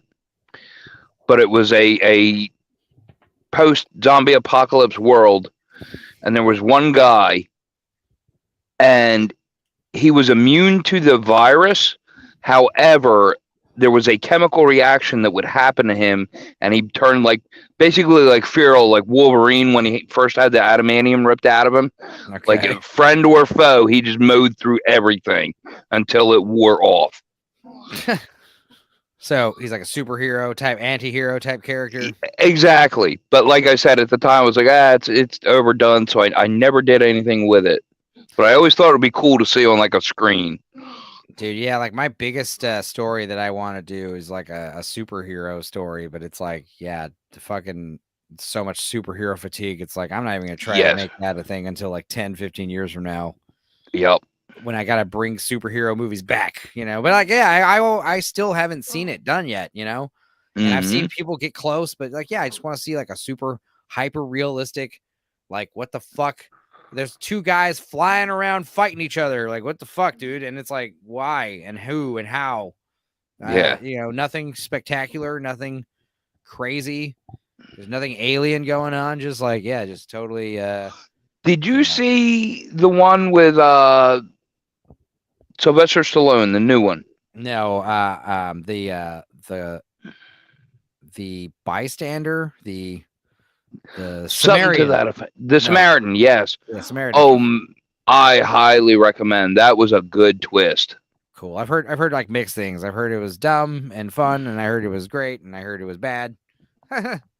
So I'm like, all right, but it's a show, or it's a movie. It's a movie, okay, but it's a direct-to-streaming movie. That's fine. I'm more inclined to check it out if it's like 2 hours long. It's like, all right, yeah, let's watch it. I mean, I won't say it was a blockbuster, like a great, but it was definitely one of the better superhero movies of the last few years. Well, that's definitely the problem with like a lot of these straight to streaming movies. It's like they just have this like quality about them. It's like, well, they're not great, but they're good-ish. Yeah. Like, I feel like it has a lot of us settling for less. Well, I honestly, that's one of the points I think of what they're doing with movies is if they jumble all this crap on us for like a decade or two, when they start making mediocre stuff, we'll be like, okay, this is better. We'll accept this. Yeah, it's like everyone's excited about Picard season 3, and it's like because it started out pretty good, and it's like, yeah, but it's not going to take long for them to fucking bait. We've been through the bait and switch before, where they show you that they know what you want. And they give you just a little taste of it, and then like, surprise, yoink! It's the message. And then here's the other problem: the way they do everything nowadays, even if they have a good like season finale or a good movie, then you don't know if the next one is going to come along and undo everything you just saw. Oh yeah, and that's the other thing, especially with the Marvel movies. People are getting tired of like having to do all this like research and shit just to watch your stupid movie. I gotta watch the whole like fucking television show just to understand, who these people are. Like I watched Puss in Boots: The Last Witch. Doesn't matter if you've seen any of the Shrek movies. Doesn't matter if you've seen any of the other Puss in Boots movies. It doesn't matter at all. It's totally standalone film, and it worked. And I'm sure like if you saw the Shrek movies, you would understand like the Pinocchio references and shit like that. But like, you don't need to understand any of that stuff to understand the movie. And like these Marvel movies, like that was the thing that made the first 3 phases so great, was like they were standalone movies, but they also weren't. Like if you had just walked into the random first Ant-Man movie, you'd be like, okay, I mean, it's fine. Like you're not confused. You're not like out of your element. I think it was Infinity War was the first time where it's like, all right, I guess we should know who these are. But even on a base sensory level, like the Infinity War, it's good. It's fun to watch, even if you have no idea what's going on. It reminded me of you ever see the Final Fantasy VII movie? Yes, I loved it. Advent Children. I've seen it like several times. I still have no idea what it's about, what happens. I've never played the game. Don't know what the fuck's going on. And I'm like watching the movie for like the 3rd time or 4th time. It's like a bunch of weird people fighting over a box they call Mother. And there's like gray-haired dudes, and then there's blonde-haired dude. I'm actually one of those weird people. My favorite Final Fantasy was weird dark. There's like a Oh, I was saying I'm one of those weird Final Fantasy fans where my favorite one was Part 8, and that's the one that everybody hates. Okay. Yeah, I never played any of the games, to be honest. I saw the first movie with Ben Affleck or whatever, fucking The Spirit Within, which was like weird and standalone, and it was cool. But then there's like, Advent Children. I remember watching it, and there's like the guy in the red wandering around the glow-in-the-dark forest. And like my cousin's like, that guy's a vampire, And I'm like, no, I didn't. How the hell am I? What? He's a vampire? Like a literal vampire? He's like, yep. Like, well, okay, that's weird. But I remember I do like those stage 6 movies, those like computer animated, like the Starship Trooper ones and the Resident Evil. Dude, the Resident Evil fucking animated movies are so good, especially when you compare them to the shitty Resident Evil live action ones. I mean, how hard is it to adapt that game? I mean, that game was famous for its cheesy dialogue, a lot of the poor graphics and effects. It is not that hard to do a faithful adaptation that would kill, yet nobody can do it. Well, Resident Evil 2, man, I mean, that game rocked because it was legitimately scary. It was the first time I played a Yeah. game that was legitimately freaking me out. And then also, um, you know, it just had that cool like Japanese film noir type style, like Yes. it's like what the Japanese assume America's like, It had this very like the police station in the fucking second game is so epic. It's got this Yeah. gigantic design and all these like tunnels and secret passageways, and it like leads to a crazy biolab underground and all that great stuff. But it's like a mystery, It's like you're solving Yeah. the mystery of like what's happening to the town. And none of those movies, the Paul Anderson movies, got that shit right. There was again like the curse of the Matrix, where the Matrix was so popular it like fucking ruined all these other potentially great movies. Like if it Yeah. wasn't for the success of the Matrix, I feel like those Underworld movies would have been way better, and Yeah. the Resident Evil movies would have been, because it's like less of this like slow motion techno gunshots, like karate leather outfits. All that Hmm. shit's like directly ripped off the Matrix. Yes. But as far as Resident Evil, the animated ones, those things were sick. I can't. Yes. There was one that takes place in Russia, and at the end, it's like it's Leon and this other dude fighting not one but two of those like Mr. X's, those gigantic like T virus guys. And Yeah. then they fucking eventually like mutate and turn into big monster versions. And you got two of them, and they're just running around outside in broad daylight fighting tanks and shit. It was Yep. badass. And then there's another Resident Evil zombie, because there's like 4 or 5 of them, and there's another computer animated one, and it's like takes place in an airport. Like the Yeah. airport is like overrun with zombies, and it's Claire and her little sister or something, and they're stuck in an airport full of zombies. Die Hard 2, but with zombies. Yeah. Jesus. That's another thing. This idea of like, yeah, take the zombie genre, but like mix it with something else, like zombies plus ninjas. Like that wasn't there like a Oh, there's samurai? there's there's tons of those. There's zombie strippers. There's zombie martial arts. There's zombie. It's funny. I'm surprised it hasn't taken off in this day and age. That combo, and if they took it a little more seriously with the budgets they have, they could do some really awesome movies that would be entertaining and have interesting ideas. But nobody wants to take a risk and step out of the comfort zone anymore. Yeah, I mean they had that like zombies versus kids movie with like little monsters that Lupita, Yeah. what's her face in it, and then there was I don't know, like what you were saying earlier, like just like the budgets. It's not hard to, I don't know. Like okay, so you have zombies at a Day of the Dead parade. You Yeah. got zombies at a cruise, zombies at a basketball game, whatever the hell. It's like every single one you can think of, but it's like which ones are actually like worth the shit to make? I mean, which one's an Yeah. actually cool idea? Like that idea earlier about like some of these new movies coming out, zombies versus waiters. It's like, okay, zombies are locked in a restaurant. All right. Yep. I don't know. That's the thing. You always got to watch out for that asshole who doesn't tell anybody that he's been bitten. You got Yeah. to watch out for that asshole that is like hoarding resources or stealing food. Yep. Or you got that crazy asshole that's going to snap and like grab a gun and like, start shooting people for some reason. I got to go outside. I got to Yeah. go find my wife. She's outside. Yeah. It's like, she's dead. Don't you get it? No. You got that one idiot that like storms out. That's like Shaun of the Dead. Storms out of Yeah. the fucking front gate and lets all the zombies in. You idiot. That was Day of the Yep. Dead too. I think Day of Yeah. the Dead is the most violent one.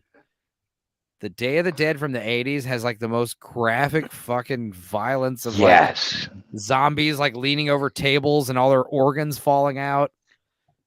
Yep. Guys getting their heads ripped open, splayed out. There's the one guy who gets his head cut up and pulled off, and like you could hear his vocal cords like stretching, and his voice gets all high pitched and helium-y because his vocal cords are ripping. It's so Oh, crazy. Then there's like yeah. the big bad at the end who gets like ripped in half. That's like one of the best scenes ever. They use so much like actual like horse organs and shit, and like pig organs and stuff. Ugh, it's awesome. Yeah. But yeah, that's Day of the Dead was freaky because like Night of the Living Dead is like the night they wake up. Day of the Dead, like basically the day they wake up, the day after plus onward, and then Yeah. that's Dawn of the Dead. Then Day of the Dead is like 20 years later or some shit. No, 20 months later.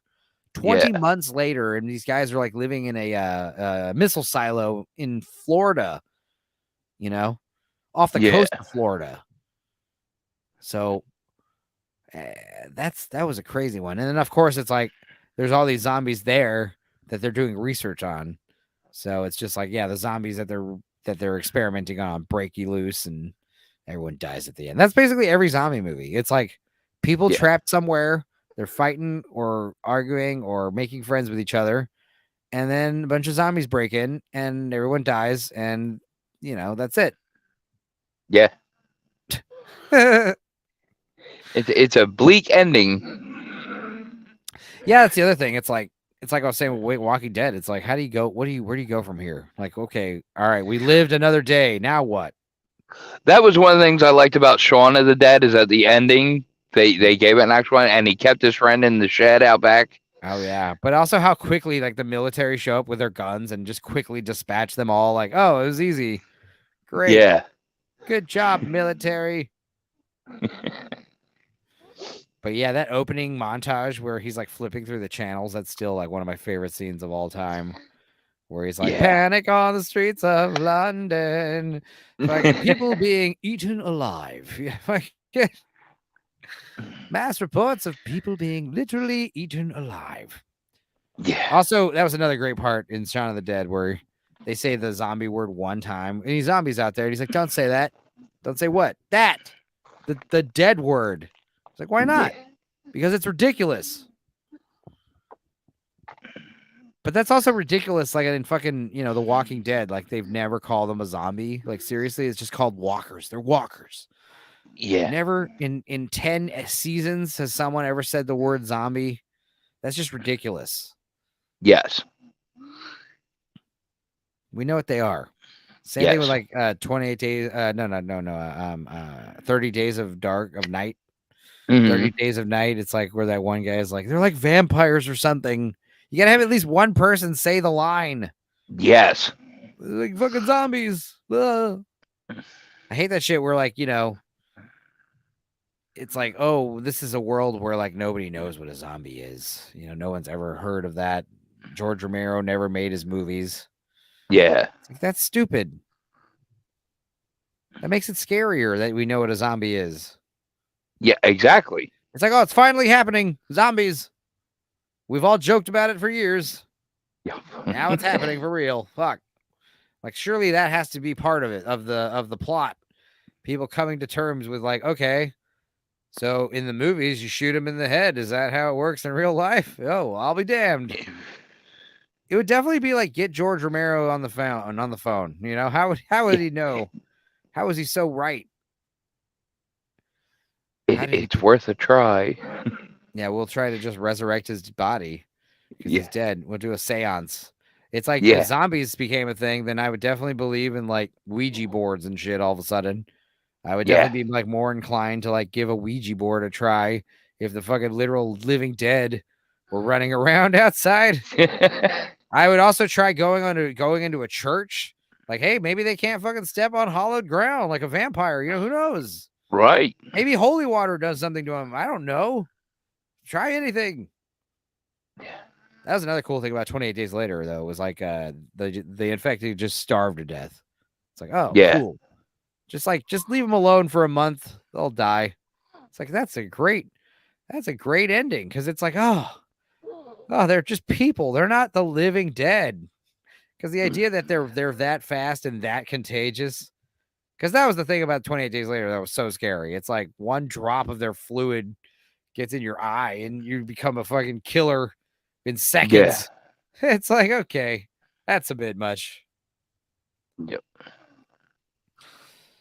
But yeah, I like this Dia de los Muertos mid journey shit the computer made for me. It's pretty cool. I think it looks awesome. I was just like, hey, psychedelic Lisa Frank zombie. Like, I want a Yeah. fucking Lisa Frank style like zombie illustration. Yeah.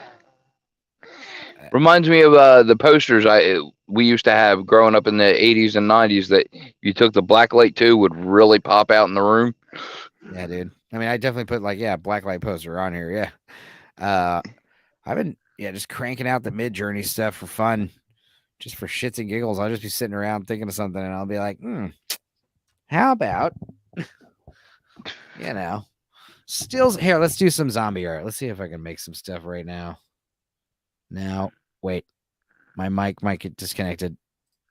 No. Sometimes when I open Discord, it'll be like, your mic just disconnected. You lost audio.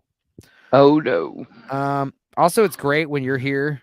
I mean, or not just, just anybody here, because like, dude, I did my fucking Scorched Earth stream last week where I went to town on this idiot Brandon, who's basically like, stole, like fucking ripped off a bunch of local musicians. He's just a total fuck up. And I was just like ripping him a new one for an hour, letting everyone know not to work with his ass, fucking just handing his ass to him on a silver platter, basically telling him I'm not a fuck afraid of him. You have no fucking lawyers. You have no legal recourse. You basically just owe me $150 and you owe a bunch of other people money and you're a loser. And I'm giving him all this great fucking, insults. And I realized my microphone wasn't even plugged in, man. I drove. I mean, it's fine. Everyone who watched, I still got a lot of comments, a lot of like kudos from the great stream. And I'm like, dude, sorry, I had my shitty laptop mic. Like, it's fine.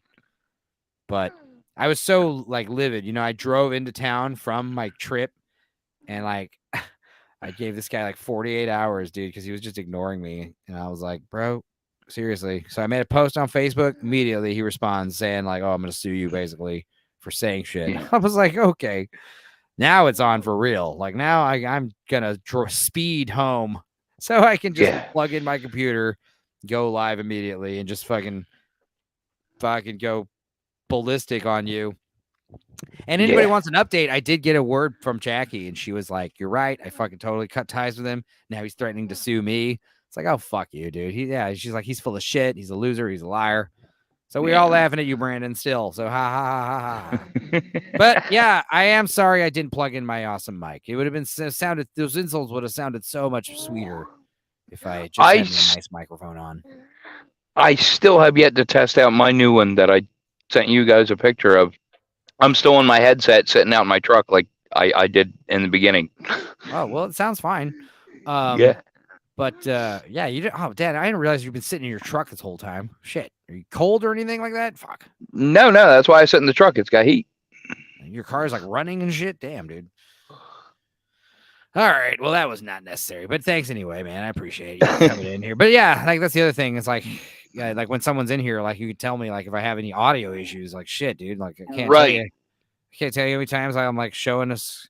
First of all, I don't know what's happening, but ever since we went to like we did switch to what was it, fiber optic internet, so it is faster. But I am noticing like once I'm in here, like the reach, I gotta get like an antenna or something. I don't know what's going on.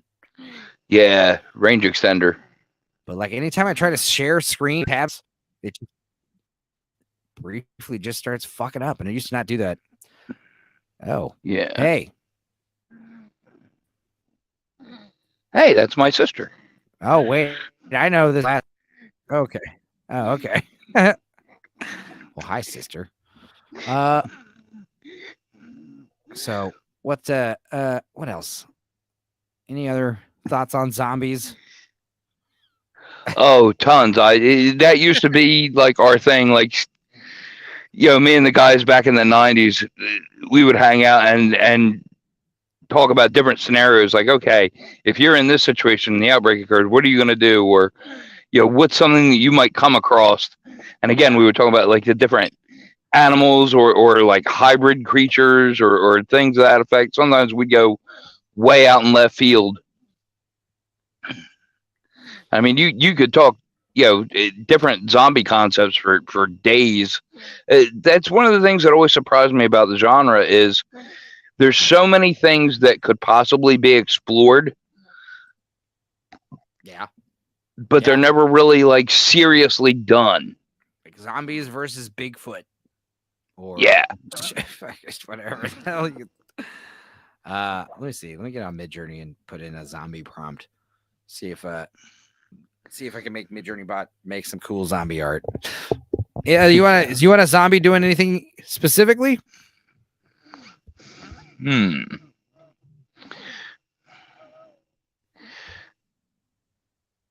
Like a zombie I can't think grocery of shopping? That would be interesting. Yeah. Sure. Zombie grocery shopping. All right, and then let me grab my. I'd be interested to see what they're actually buying for groceries. Oh yeah, I also like when I'm like vague with the Midjourney. It's like, let's see what Midjourney thinks a zombie would buy, and let's see what like Midjourney thinks a loaf of bread looks like, in a shopping cart or whatever, Yeah. It's learning every day, but still has lots to learn. I see, it still hasn't gotten hands correct, but it's close. It's close. All right, let's see. I'm gonna pull up my previous prompts. Here we go. This is crazy. All right. Intricate details. Here we go. Copy all this. Oh, it's a lot of. All right.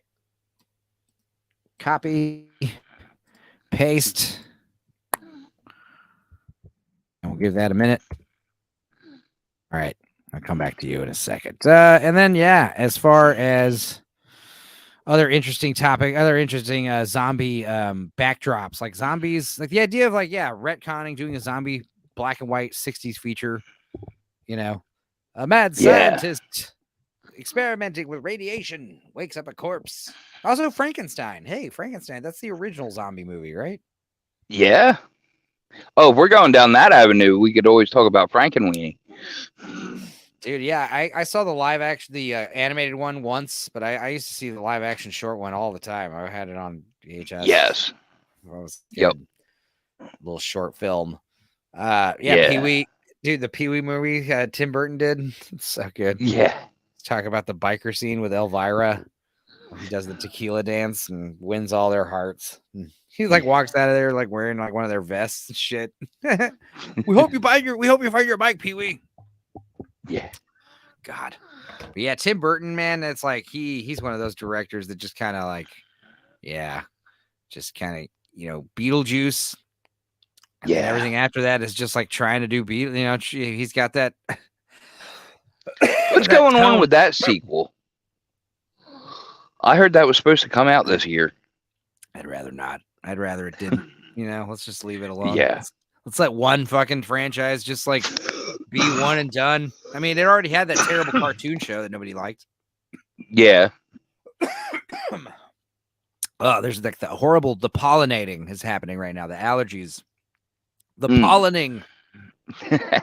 I pull my trash can out and it's got a fine yellow dust on everything. It's just oh God. Also, all the toxic vinyl chloride in the atmosphere. Yeah, that's fun. Yeah. Yeah. I was joking the other day. It's dude, the same people that are trying to tell us that vinyl chloride cloud is perfectly safe are also trying to tell us that cow farts are killing us all. Yeah. Which is it? I don't know. Okay, let's see where we're at here. Any update? Where are we? Oh, we're close. What? All right, this is weird. This is pretty funny. I guess I'll paste it in here. Open a new tab.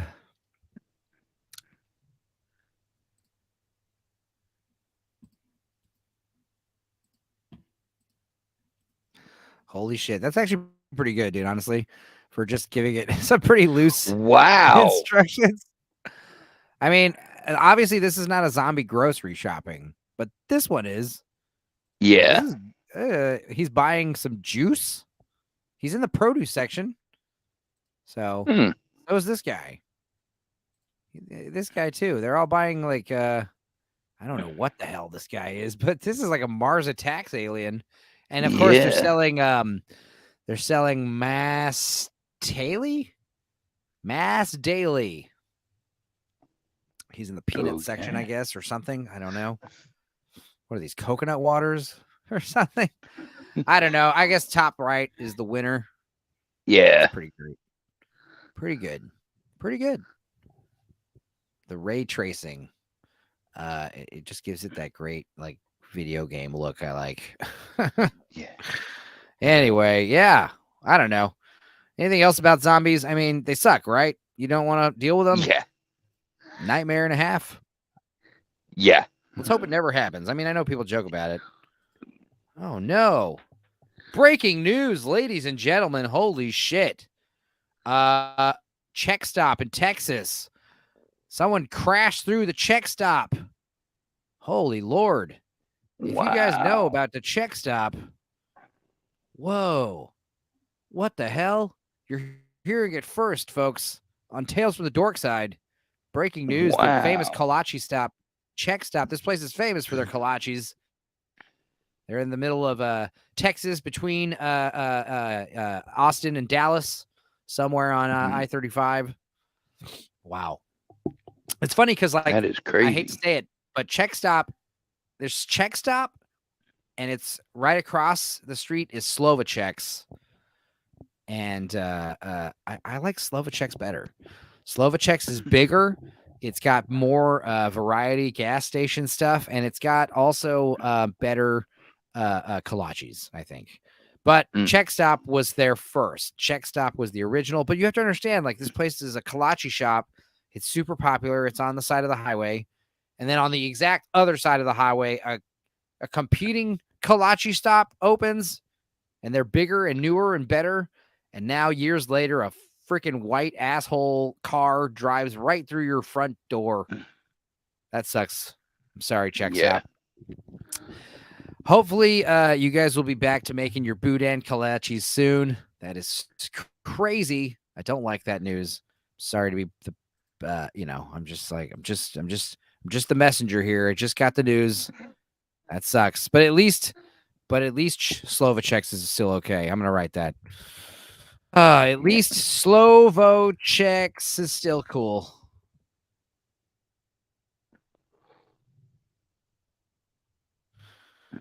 But I think one time we were, I sort of got to have band members that were banned from that Slovacek's because we would play in Dallas, right? And we would play shows in Dallas, Texas. We play at like Barley House and the Green Elephant, and we also love the Deep Ellum Art Co. That place is great. And the other place that those guys owned, the name slipping me. Damn it. Anyway, the promoter there, we used to go party with him afterwards. We'd go stay at his big house, swim in his pool, and he was like a fun guy. He had a lot of like mysterious, he had a lot of like party favors and shit just around his house. He had a pool. He's like Mr. I love the guy. I'm not gonna say his name. I love you, dude, but like it's funny because he never ever blinks ever. Like he's so like on it, he just kept in your face with his eyes wide open, be like, oh yeah, totally, dude. But then what happened was he had some kids, had some babies, so now it's like, okay, no more crazy Coke pool parties going on at your house. I got it. No more raging after parties at your place. That's fine. But it was funny because like now we gotta like just drive home now at like 2-3 in the morning. And of course I would do it. It's no big deal. I'd make it, no problem. But like the idea is now it's like, okay, this is the problem about headlining, especially headlining out of town, but even headlining downtown. It's like, it's not as glamorous as you think. You think you're going to go out and party. You think you're going to go have a good time. What's going to happen is you're going to set up gear at like 6 p.m. Then you're going to sit around for 4 hours. Then you play your show, and you can't get drunk or anything during those 4 hours. You can't eat a bunch of food because, you got a show to play. And then you play your show, and you'll end at like 2 a.m. Okay. And now everyone's drunk and ready to go to an after party or whatever the hell, and you have to stay behind and tear down your stupid drum set or your, Yeah. pianos and put them in your car. You got to grab your car from the parking lot. It's because it's, the show's, there's no parking downtown. So you got to bring your Yeah. car to some alley and load your car up. Now you're leaving the place at like 3 a.m, maybe. And then in our case, we have to drive back to Austin, 3 hours away. So we would Ouch. stop at Slovacek's because that's on that way. Because like Czech Stop is on the way to Dallas. It's on that side of the road. Then when you're coming back, Slovacek's is on the right side. So you'd stop at Yeah. Slovacek's. I swear to God, my guitar player got banned from there, and so did my bass player because they're so drunk, like walking in. Because that's the thing is like they know I'm driving us back, so they'd get shit faced, especially like after the show's over. Just drink all the fucking booze in the green room, get wasted. Like I'm talking like these guys are like wrestling each other in the back seat, watching Chatterbait together. I'm just trying to drive us home, not get us killed, and instead, we're just dealing with that. But yeah, I swear to God, them walking into Slovacek's being like totally obnoxious and drunk, I think they were banned, or I don't know, like not formally, but we joke about how they were banned all the time. Dude, my bass player, I don't know if you know this, my bass player got to live his dream. We gave him a special shout out in the Sidekicks commentary because we were recording it this day. But like, yeah. So I'm in a String Cheese Incident cover band, right? Okay. It's the hippie band from Colorado. They're it's like Fish, String Cheese, and Grateful Dead. They're like the holy trinity of the jam bands. Oh, nice. And we're like one of the only tribute bands for them in the nation. And we're called the Cream Cheese Accident. And my bass player is all his, it's his band, his idea. Or at least like, he's the one that gave me the, join my band. And I was like, only if it's still called this Cream Cheese Accident, because that name's hilarious. So over the years, they've gotten the guys from the band, they know us or know of us. They've met Miles specifically because he's booked them for shows and stuff. So they were not like total strangers or nothing. But anyway, the drummer for the String Cheese Incident, it hit up my bass player on last Monday, a week ago from today, and was like, hey, of course he thinks it's a troll at first, but he realizes very quickly it's not. It's really Michael Travis. He's like, hey, we need help from you. We got a bass player. Our bass player needs like emergency, like retina surgery. And basically we thought that he was going to be able to get his surgery and come do the show. But basically the doctor was like, you can't go there at all because of the altitude. Because we have a show in Aspen. We have 3 shows in Aspen. And, the altitude, his retina might totally detach. So the doctor basically forbid him from coming. So now we can either cancel the shows or have you come play. And it's like, this is his favorite band. You understand? This is his favorite fucking band. I make fun of him all the time because his favorite band is String Cheese Incident. But dude, the fucking props that he got to go play bass with them. And it wasn't just like, oh, also the shows are literally tomorrow, Tuesday, Wednesday, and Thursday. Yeah. So he's getting this message Monday, like morning. And he's like, obviously, yes. So he flies down there like Monday night, him and his wife, get some friends that are living down there. People are visiting.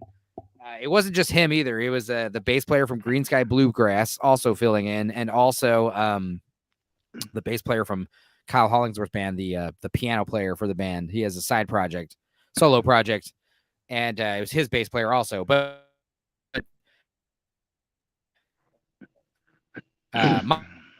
Miles, he's in a stripper. He's in a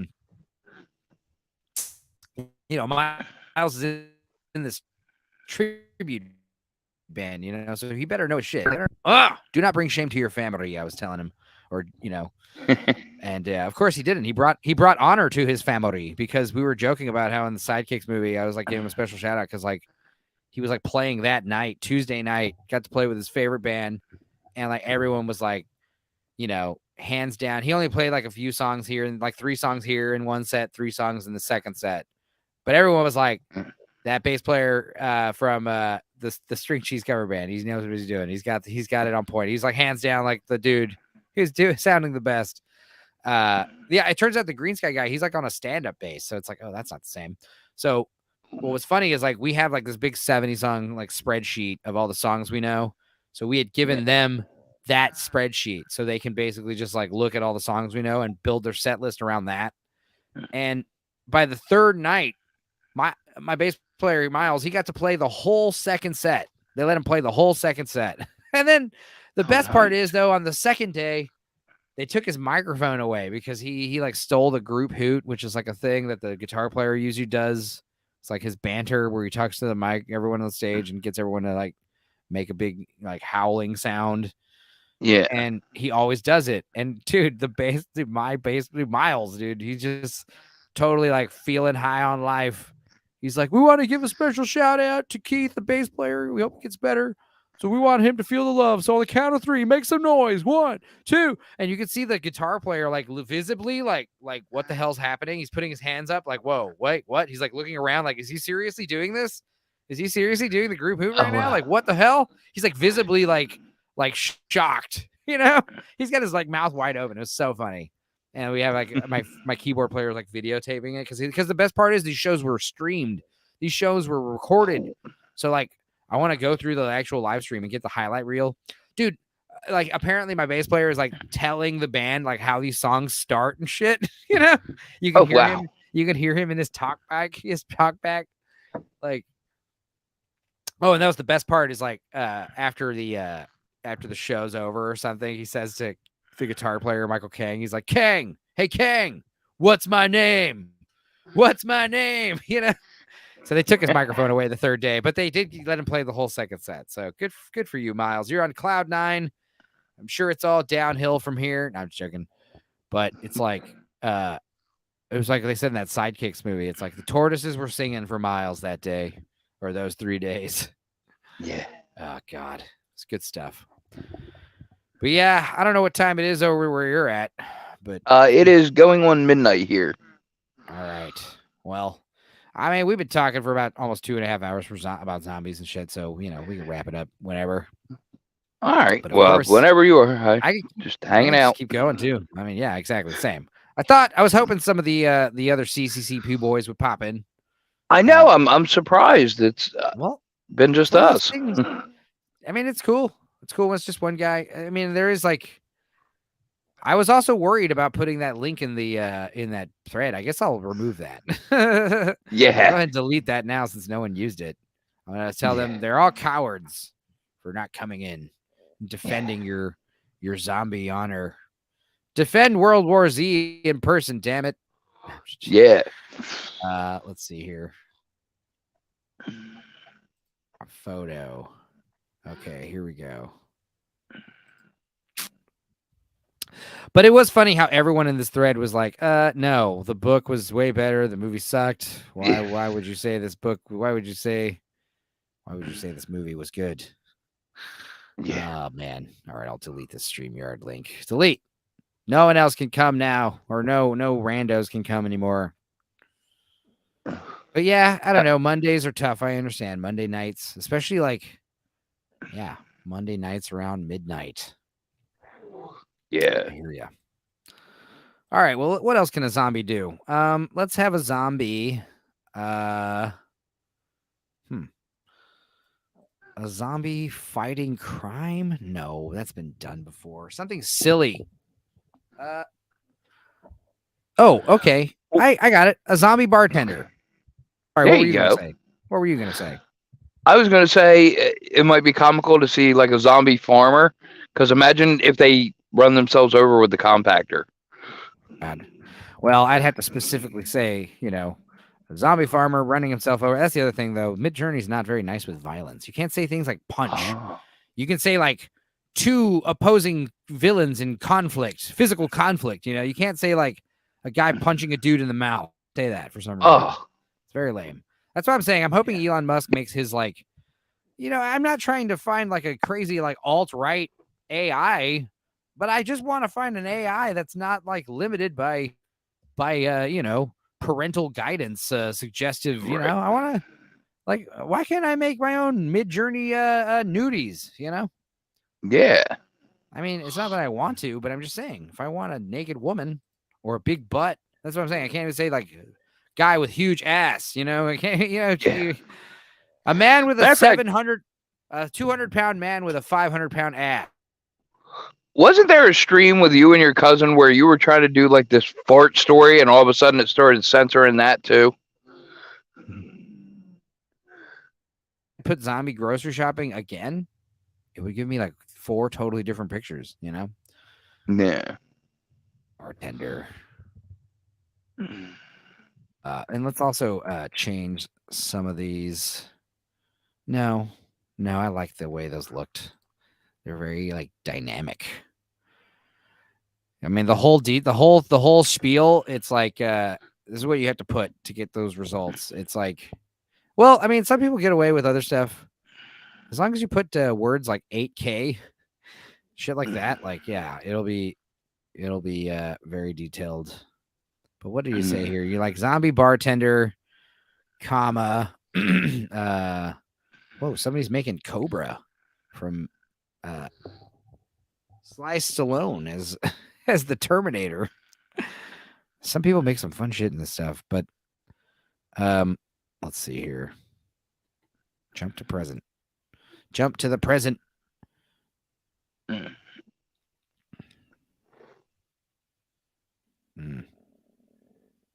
are we at? I'm like lost in the sauce. There's too many posts in this thread. Oh, here we go. Wait, did I just pass it? Oh, okay. It's not done yet, but it's looking good. This is looking great, actually. But yeah, zombie bartender. What are we at? Come on, boy. All right, here we go. Ugh. Shouldn't be so hard to find that, but alas, here we are. Okay. Open, send, paste. Open a new tab. Fun. And I like how it's very similar to the last batch we made, like design wise. Oh. It looks like a running series. These are some crazy looking zombies though. Like oh wait, here we go. There we go. Yeah, zombie bartender. Oh, nice. Hell yeah. Lay it on me. What do you think that drink is though? It's like he's drinking Incredible Hulks. Hennessy and Hypnotic, right? Is that what that was? Yeah. I drank a few of those in the day. Back in the day, I had a few of those. Yeah, fun stuff. Zombies, farming. Let me put something less. Let's try a different style. Zombie farmers in the style of American Gothic. Yes. Nice touch.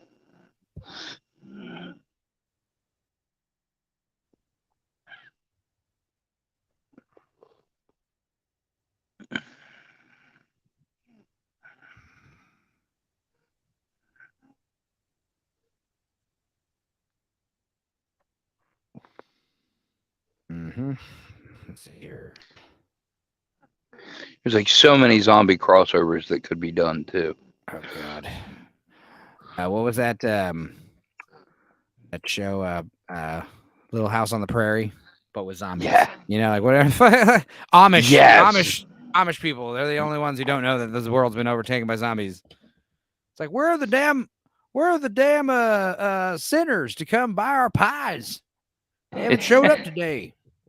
Well, didn't you hear? Yeah.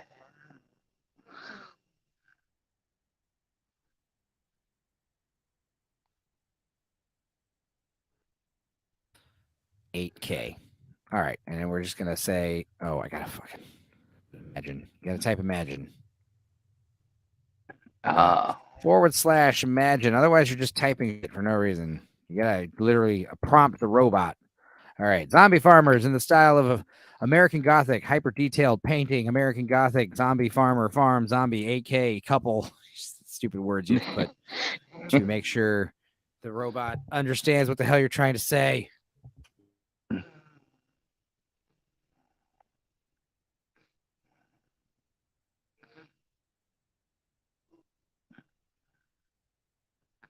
Nuanced with languages, you and I are. Mm. But yeah, I mean, so how are you liking doing the stream on your on the voice end? Definitely getting used to. I'm not usually very open vocally. My thing is more the written word than the spoken word. Mm-hmm. But I'm dabbling, kind of getting my feet in there, trying to train myself to Yeah, get what are some of better these? set to. So, what are some of these projects you were trying to get onto? Basically, I'm making commercials for everybody in the CCCP. Everybody Nice. who has a channel, I'm just gonna like go through the channel and lay out like all the fine points and basically, like I said, just make a commercial to try and draw people to it and hopefully get us some more attention. So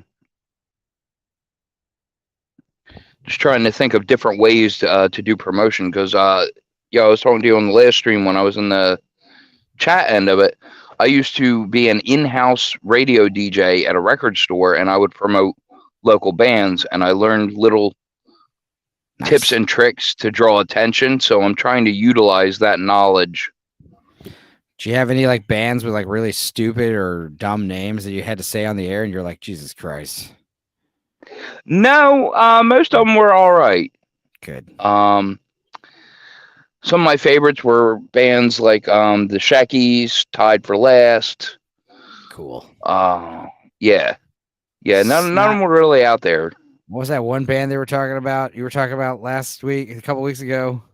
Oh, the Flaming. Revolting Cocks. Yeah, there you go. The Revolting That Cocks.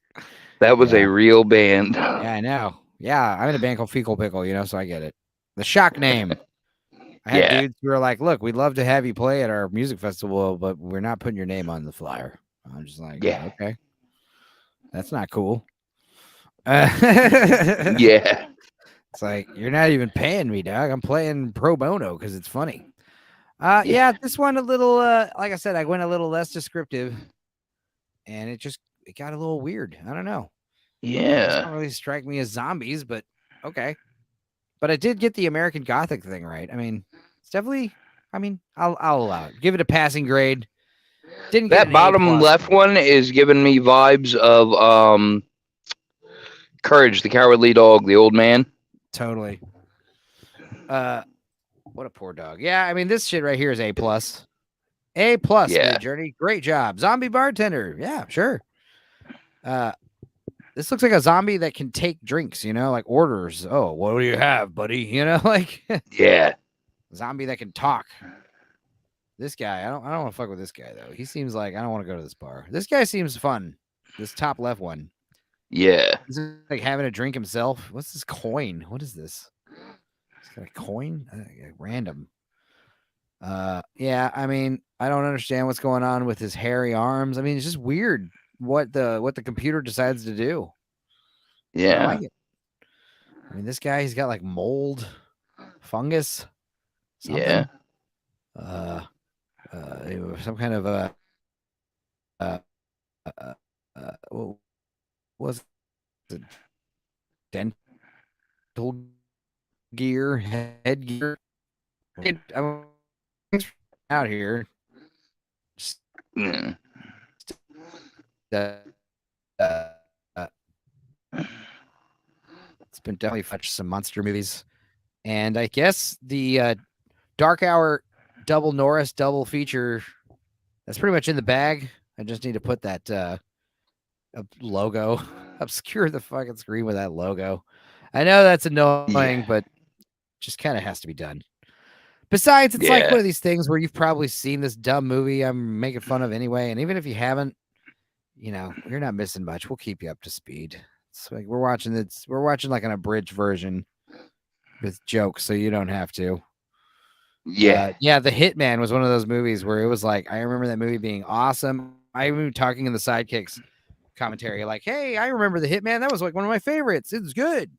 It was super violent." And I remember that like the second half of that statement was true. Like it's definitely bloody, but Yeah. super good. No, Yeah. that was something we keep making fun of though. Is like the music is always the same. It's like it's like chill drums and like trumpet. But it doesn't matter what's happening. Like there could be like a shootout happening, or like a crazy like standoff, or like two guys having a meeting, or like some guy having like a fun encounter with the neighbor, Yeah. or a guy's just alone in his room. Is he sad? Like what's happening? The music's so tonally flat. He doesn't really do a good job of like, trying to convey how we should be feeling about all this. The whole movie's just like, hey man, it's chill. Yeah. People getting killed, dog. And you're just like, what the fuck is happening? But yeah, definitely it was a stupid movie, but then it kind of makes up for it by being super goddamn violent towards the end. It's like, Yeah. whoa. The bad guy in that movie, the main bad guy, he gets killed so brutally. It's like not even you feel sorry for him, honestly. Yeah. Yeah. I don't want to spoil it, but it's fun. Check it out. It'll be up probably Wednesday, maybe Friday. Assuming there's no copyright malarkey. Yeah. And yeah, I hear that's been getting bad lately too, with YouTube and well, copyright. yeah, like I hear well, it's like one of those things where Dark Hour was like, oh, my Cocaine Bear video got copyright struck, and I was like, oh damn, but it's still up. And I'm like, Yeah. okay. I'm like, all right, I see. I mean, yeah, that's lame, but I mean, yeah, they don't want you making money off their shit. Yeah. Like, if you're not making money, then they kind of don't care. Like right Yep. now, I'm all right because I'm only getting like 100 people watching these stupid videos. But if I had 100,000 people watching it, they might change their mind. They might be like, you know what? Maybe we are going to take down your Suburban Commando video. Yeah. I definitely have them all saved on a hard drive. I'm definitely never deleting any of the final videos. Mm-hmm. Yeah. Well, let's see. My friend, let's see. Megan's getting off work. Is she going to come in? You want to come in, Meg, or no? Are you? We're talking about zombies for 2.5 hours. I mean, that's one of those things where it's like when Michael's here, it's like fun to goof off and be random. And also, Yeah. like when other dudes are here, it's fun to talk about, like, obviously movies and stuff. But I mean, shit's slow right now. It's like, yeah, we talked about the Ninja Turtles trailer. We talked about fucking pussy. What else do you want from us? So I'm just like, well, how about let's just talk about zombies? This guy made a post about how World War Z was his top 5 movie. I want to ask him so badly. What was your other 4? What do you, I mean, he's definitely going to be like, oh, I love Walking Dead. What would be the worst answers you could say? Like, Oh. Oh, shit. Look who it is. Meg. Hello. Meg, I was just about to text you, Oh, but now I don't have to. What's up? So you're at home already? yeah, I got off early. That's great. Maybe Yeah. we'll watch MILF Manor and That's why I was texting you to see. Hyson. Yeah, I mean, even Hyson, or Farrell, sorry. Farrell, you want to come in? Don't matter. But I mean, I know you're watching, you're stupid sitting in your car on your phone for 2 hours, but me and Meg have been watching MILF Manor. It has been a thing, and also Stacy and Daisy from 90 Day Fiance. That's like our Darcy and Daisy. Stacy and Daisy. That's what yeah, exactly. Stacy and Darcy. They're the same. So stupid. What are your favorite? You got any trash TV you like, Farrell? Lately, no. I've been kind of drifting more towards content creators than actual TV shows. The only TV show I watched recently was Mando, and I'm like 50-50 on that. Well, you got any trash like content creators you like? I love like Hummy's VR comedy. Bunch of dudes like just doing improv and VR games, and then like I like the Jack Show, obviously, with that Star Wars girl and Cecil and all those dudes. One of my favorites is Ill Will Press, Foamy the Squirrel. What the hell's that? Oh my God, dude. Ill Will Press. Yeah. Okay. And yeah, if you look up Foamy the Squirrel, the rants on that channel are just phenomenal. You'll be cracking up. Yeah, there's definitely some YouTubers that are just pretty funny. I mean, what do you go on? But I don't know. Yeah, I guess we'll do that. What else is going on, Meg? How are the dogs? Well, the turd is like laying all the way across my neck. He was so happy I came home early. But really, probably just because he wanted food. And then my whole back door was wide open when I got home. That's yeah. I used to do that. Hey, guess what I did? I remembered to take out the trash tonight. Hey-o. Hell yeah.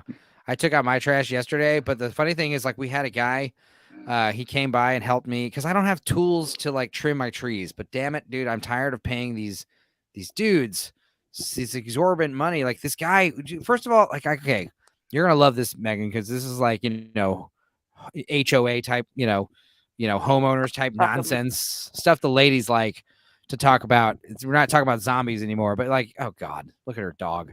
This dog is like a living. So I always say, like, this dog, you ever see AI? With Taylor Joel Osment? Right. The little teddy bear. Yeah. Teddy. That's what Obi looks like. But anyway, so let's begin the story about our lawnmower guy. First of all, I had a shitty lawnmower for years, and it broke down in my old house. I would mow my own lawn when I lived in Austin, no problem. I got a weed whacker too, and that's all I needed. My mother's house is a little bit more like more into landscaping heavy. There's like a lot of trees that we need pruning, and some need to be straight up removed. We got like tiny oak trees like growing in the foundation, like on the edge of the house. It's like, okay, well, we got to do something about that right now. I mean, they have 40 years to mature, but still, get rid of that now. We need to mow my lawn because I just realized the other day it's taller than Obi. He looks like Simba, like prowling through a prairie or something. Meg's like afraid of snakes, even though she lives in the corner house on a street in a residential area. And it's like, yeah, you might get maybe one snake, but like, it's not like you have like a big green belt behind your house. So I was worrying about it again today. It's snake season. Yeah. But then again, it's like, you know, the dogs are definitely more of a threat to the snake than the other way around. Okay, your dogs are just going to bring you a dead snake, even if it is a dangerous one. But so we had this lawnmower guy, and it was one of those things where, you know, we didn't like him or his service. And I mean, nothing against like the, you know, the learning disabled, but this dude is definitely like an idiot. I don't think he understands English or Spanish because we talk to him in both. We talk to him in English and in Spanish, and he still disregards whatever we say. Like now, the other thing is, you okay? My mother, I'm gonna be. She's you know, obviously I think she's overreacting. I mean, she's getting a little too bent out of shape about it. But like, yes, he did definitely like over prune some hedges out front. They don't look as good as they used to. They don't look as full. That's not good. But it's also not a reason to like go like get so upset and be embarrassed and ashamed and talk about how the neighbors are judging us. It's like, calm down. But that being said, this guy, he keeps coming back and just mowing our lawn without us asking. And we keep saying, like, don't come back unless we call you. And seriously, like, I have a lawnmower that's not, I can mow the lawn myself. I got one now. It's not electric, but, you know, it'll get the job done. And even if we get pay someone to mow the lawn, it's like, it's not going to be you. We don't, you know, we're not liking your service. You're like putting tracks in the yard. You're over trimming the plant prunes. But then like a month will go by and we'll just wake up at like 7 and 8 in the morning. And it's like, there's fucking 8 dudes mowing our lawn all of a sudden. And we're like, what the hell? And it's like, he's here and he's already like, and by the time you even get dressed and like get outside and like say something, he's already like halfway done. Cause he's got like 4 guys mowing the lawn at once. And you're like, well, we used to have people come do that too. And like, sometimes I like to go have a cigarette without a shirt on. It's my fucking yard. Or I like to go smoke a bowl outside. One time I had some DMT sitting on the counter. Like, I mean, and these people would just like, you know, just walk in, not call, not text. Yeah. Yeah, they definitely are good about like being discreet about stuff like that, I think. But like what I have a problem with is like, dude, I wasn't planning on spending like $50 on getting the yard mowed, especially since I am perfectly capable of mowing the lawn. It's like those You know? people who run up to you at red lights and start Right. cleaning your. He's like, I've already mowed and we realized like the third time we told him don't come back unless we call you again. We're like, okay, this is where he's acting like he doesn't understand us. And then he shows Yeah. up and he mows the lawn, and you got to pay him for services rendered because he did technically mow the lawn. But Jesus Christ, man. So finally, the fourth time, he tells us that we owe him 4 times already. We owe him back pay. And my mother's like she has total recollection because she's here all the time. She's like, no, it's been once. Mowed the lawn once in November. Then 2 months went by. You never came by because it was winter. And then it was this random time last week. You came by and mowed the lawn, woke us all up at like 10 a.m. and you freaked my cat out. See, the thing is, the cat, whenever people show up to the house, the cat goes in the garage and climbs up my drawing desk and gets on this like ledge, and now she's in the ceiling. She goes into the fucking ceiling of the house, and now she's like running around the attic space. It's not cool. And she doesn't come down, you know? She just hangs out there, and it's annoying. So now I have to keep the garage door closed all the time. I don't want her to go up there. But that's the kind of shit that happens when this lawnmower guy shows up. So finally, we tell the guy, don't come back. We're going to pay you for 2 times $100, and then don't ever come back. And he's like, okay, see. And then we tell him again in Spanish, like, you know. And then my mom told him again in Italian just to make sure. Oh wow. Did you provide it in Braille? So he's nodding his head, and he's like, but we don't have any checks, so we got to get money for him, you know. So come back yesterday, 2 days ago. We're gonna put a fucking check out on the table for you in the backyard, or some cash. So come pick it up. So Sunday rolls around. He never picked up the check Saturday, and Sunday morning the check's still out there, and we're wondering what the hell's going on. And the window's open, right? We can see the blinds, and the guy, he's now in the backyard. He's standing there. He's grabbing the check. He's grabbing the money, and we're like, okay, here he is.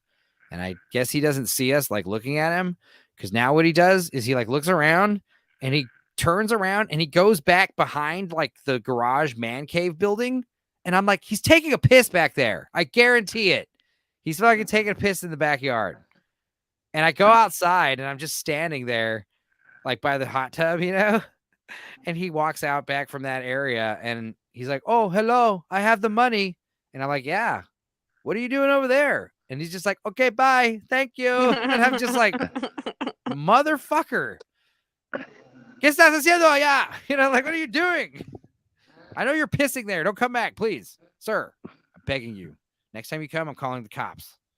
Yeah. I got in trouble from the cops for peeing in the street one time downtown. It was that girl. Did you get arrested or you get fucking... Like, he was like, cut it off. And he like made me like cut off my flow and then stand up and put my pants on. And he was like, can't do that. That's illegal here. I was just pissing in some alleyway by a dumpster. And he was like, you know, you can't urinate in public, right? Watch me. I think I just did, motherfucker. No. Check this out. So, first of all, I never showed off my shirt, my zombie shirt. It's like one of these dumb shirts where like you put it over your head and now you have like a zombie. You can't even see it. Whatever. Knocked over my mic. Doesn't matter. And you saw my big hairy man titties. But the reason why I went on camera, I wanted to show you guys like how to pee in public. It's amazing. This is like fail proof. Basically what you should do, and I've done this before, and I did it downtown Austin in an alley in front of a police officer. And this is why I'll tell the whole story, but this is why I think it works for sure. Because basically what happens is if you're standing facing a wall, you're probably pissed. If you're sitting against a wall squat alley, we know you're pissing. Now, unfortunately, it works to be walking or walking. Assuming when you're standing still, you might be pissing, but if you're walking,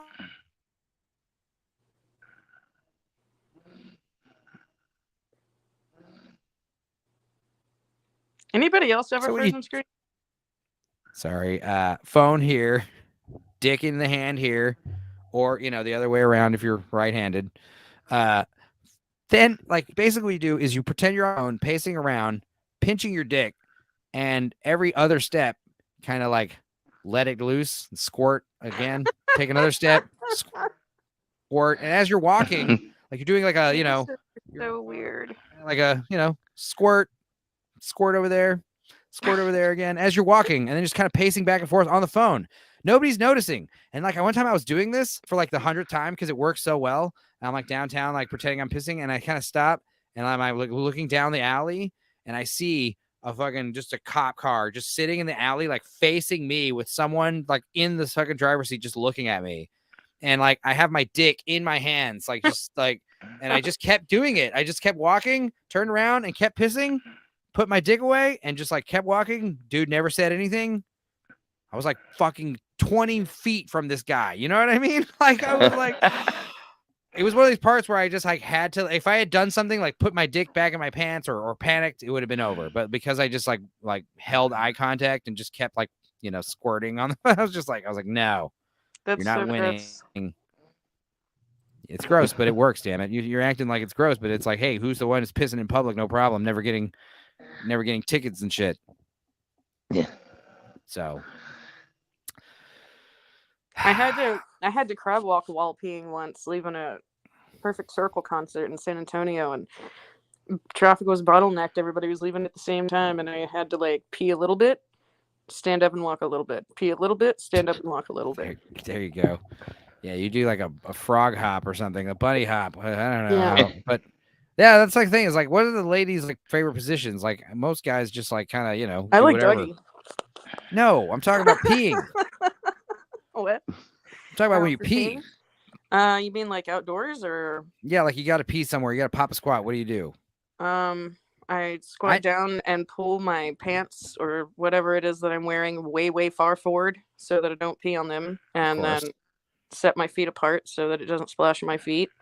And then I pee. Dude, you've seen me pee in the woods a million times. Right. Well, I've seen other ladies where like their system is like you got to have your back leaned up against something like a tree stump or a building, and then your fucking legs are out and straight, and your like your legs and the wall. Well, they're gonna have and weak the children that floor don't survive the winter.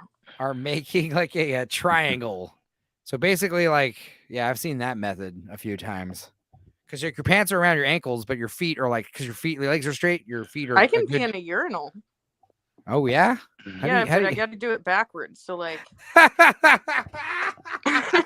can you see it? I mean, yeah, I got a pretty good imagination here. I can picture it. Yes. Yeah, there was a movie called Moving Violations where there was this old lady that was blind and she did just that. She went to the urinal and the joke of the scene was, why is my back all wet? Oh my God. I mean, you don't sit on it, obviously. You just kind of hover over. But from like a standing, yeah, it's interesting. Yeah, that was like that Howie Mandel joke when they were talking about restrooms, like girls, women taking the son to the restroom. It's like, why don't you take the little boy to the women's room? It's like, because the men's room is cleaner. And the guy's like, what? How could the men's room be cleaner than the women's room? Yes. Oh. And he's just like, oh, it's because women hover. That's why. They fucking don't even put their ass on the seats. That's probably why. If that's what you girls are doing, don't be doing that. Jesus. Yes, back in the day, I do what I want. Yeah, you're right. Well, shit. Yeah, I guess we were talking about zombies for like a good 2.5 hours and then, pissing for a good 30 minutes. So I think that was a good stream so far, right? I mean, yeah. Also, Meg's off work early. So yeah, I guess we'll watch MILF Manor a day early. That'll be fun. If you, if you're still around, man, come in and we'll be probably in the Discord theater. But I guess, let's see here. I had some good zombie sounds. Where were they? Yeah, here we go. Zombies moaning. That's another thing. I was looking for some good zombie sound effects. And a lot of like snarling and like snorting. Like that kind of shit. And it's like, no, zombies are supposed to be like, that kind of stuff. That's what I want my zombies to sound like. Yeah. You know? Sounds like a heavy metal song. Yeah. It's about to get super hard right now. Anyway, it's been a good week. Another Monday. Oh, Meg, I'll show you some of the zombie art we made, including this. Yeah, what do you think? Yeah. We had a zombie bartender. We talked about World War Z for about an hour. The book is so much better than the movie. I'm sorry, Mr. Ryan. I didn't mean to just like do a 3-hour stream to like make fun of your opinion, but I'm not really doing that. I just, just kind of disagree with all. I hope you're having a good day. I hope everyone's having a good night. I'm looking forward to tomorrow. I hope you are too. So yeah, anyway, I'm Stupenzo. Give it up for Farrell and Meg. Thanks for having me. Yeah, no problem, man. Anytime. See you later, guys. Take care. Yeah, until next time. Tales from the Dorkside on the Stupenzo channel.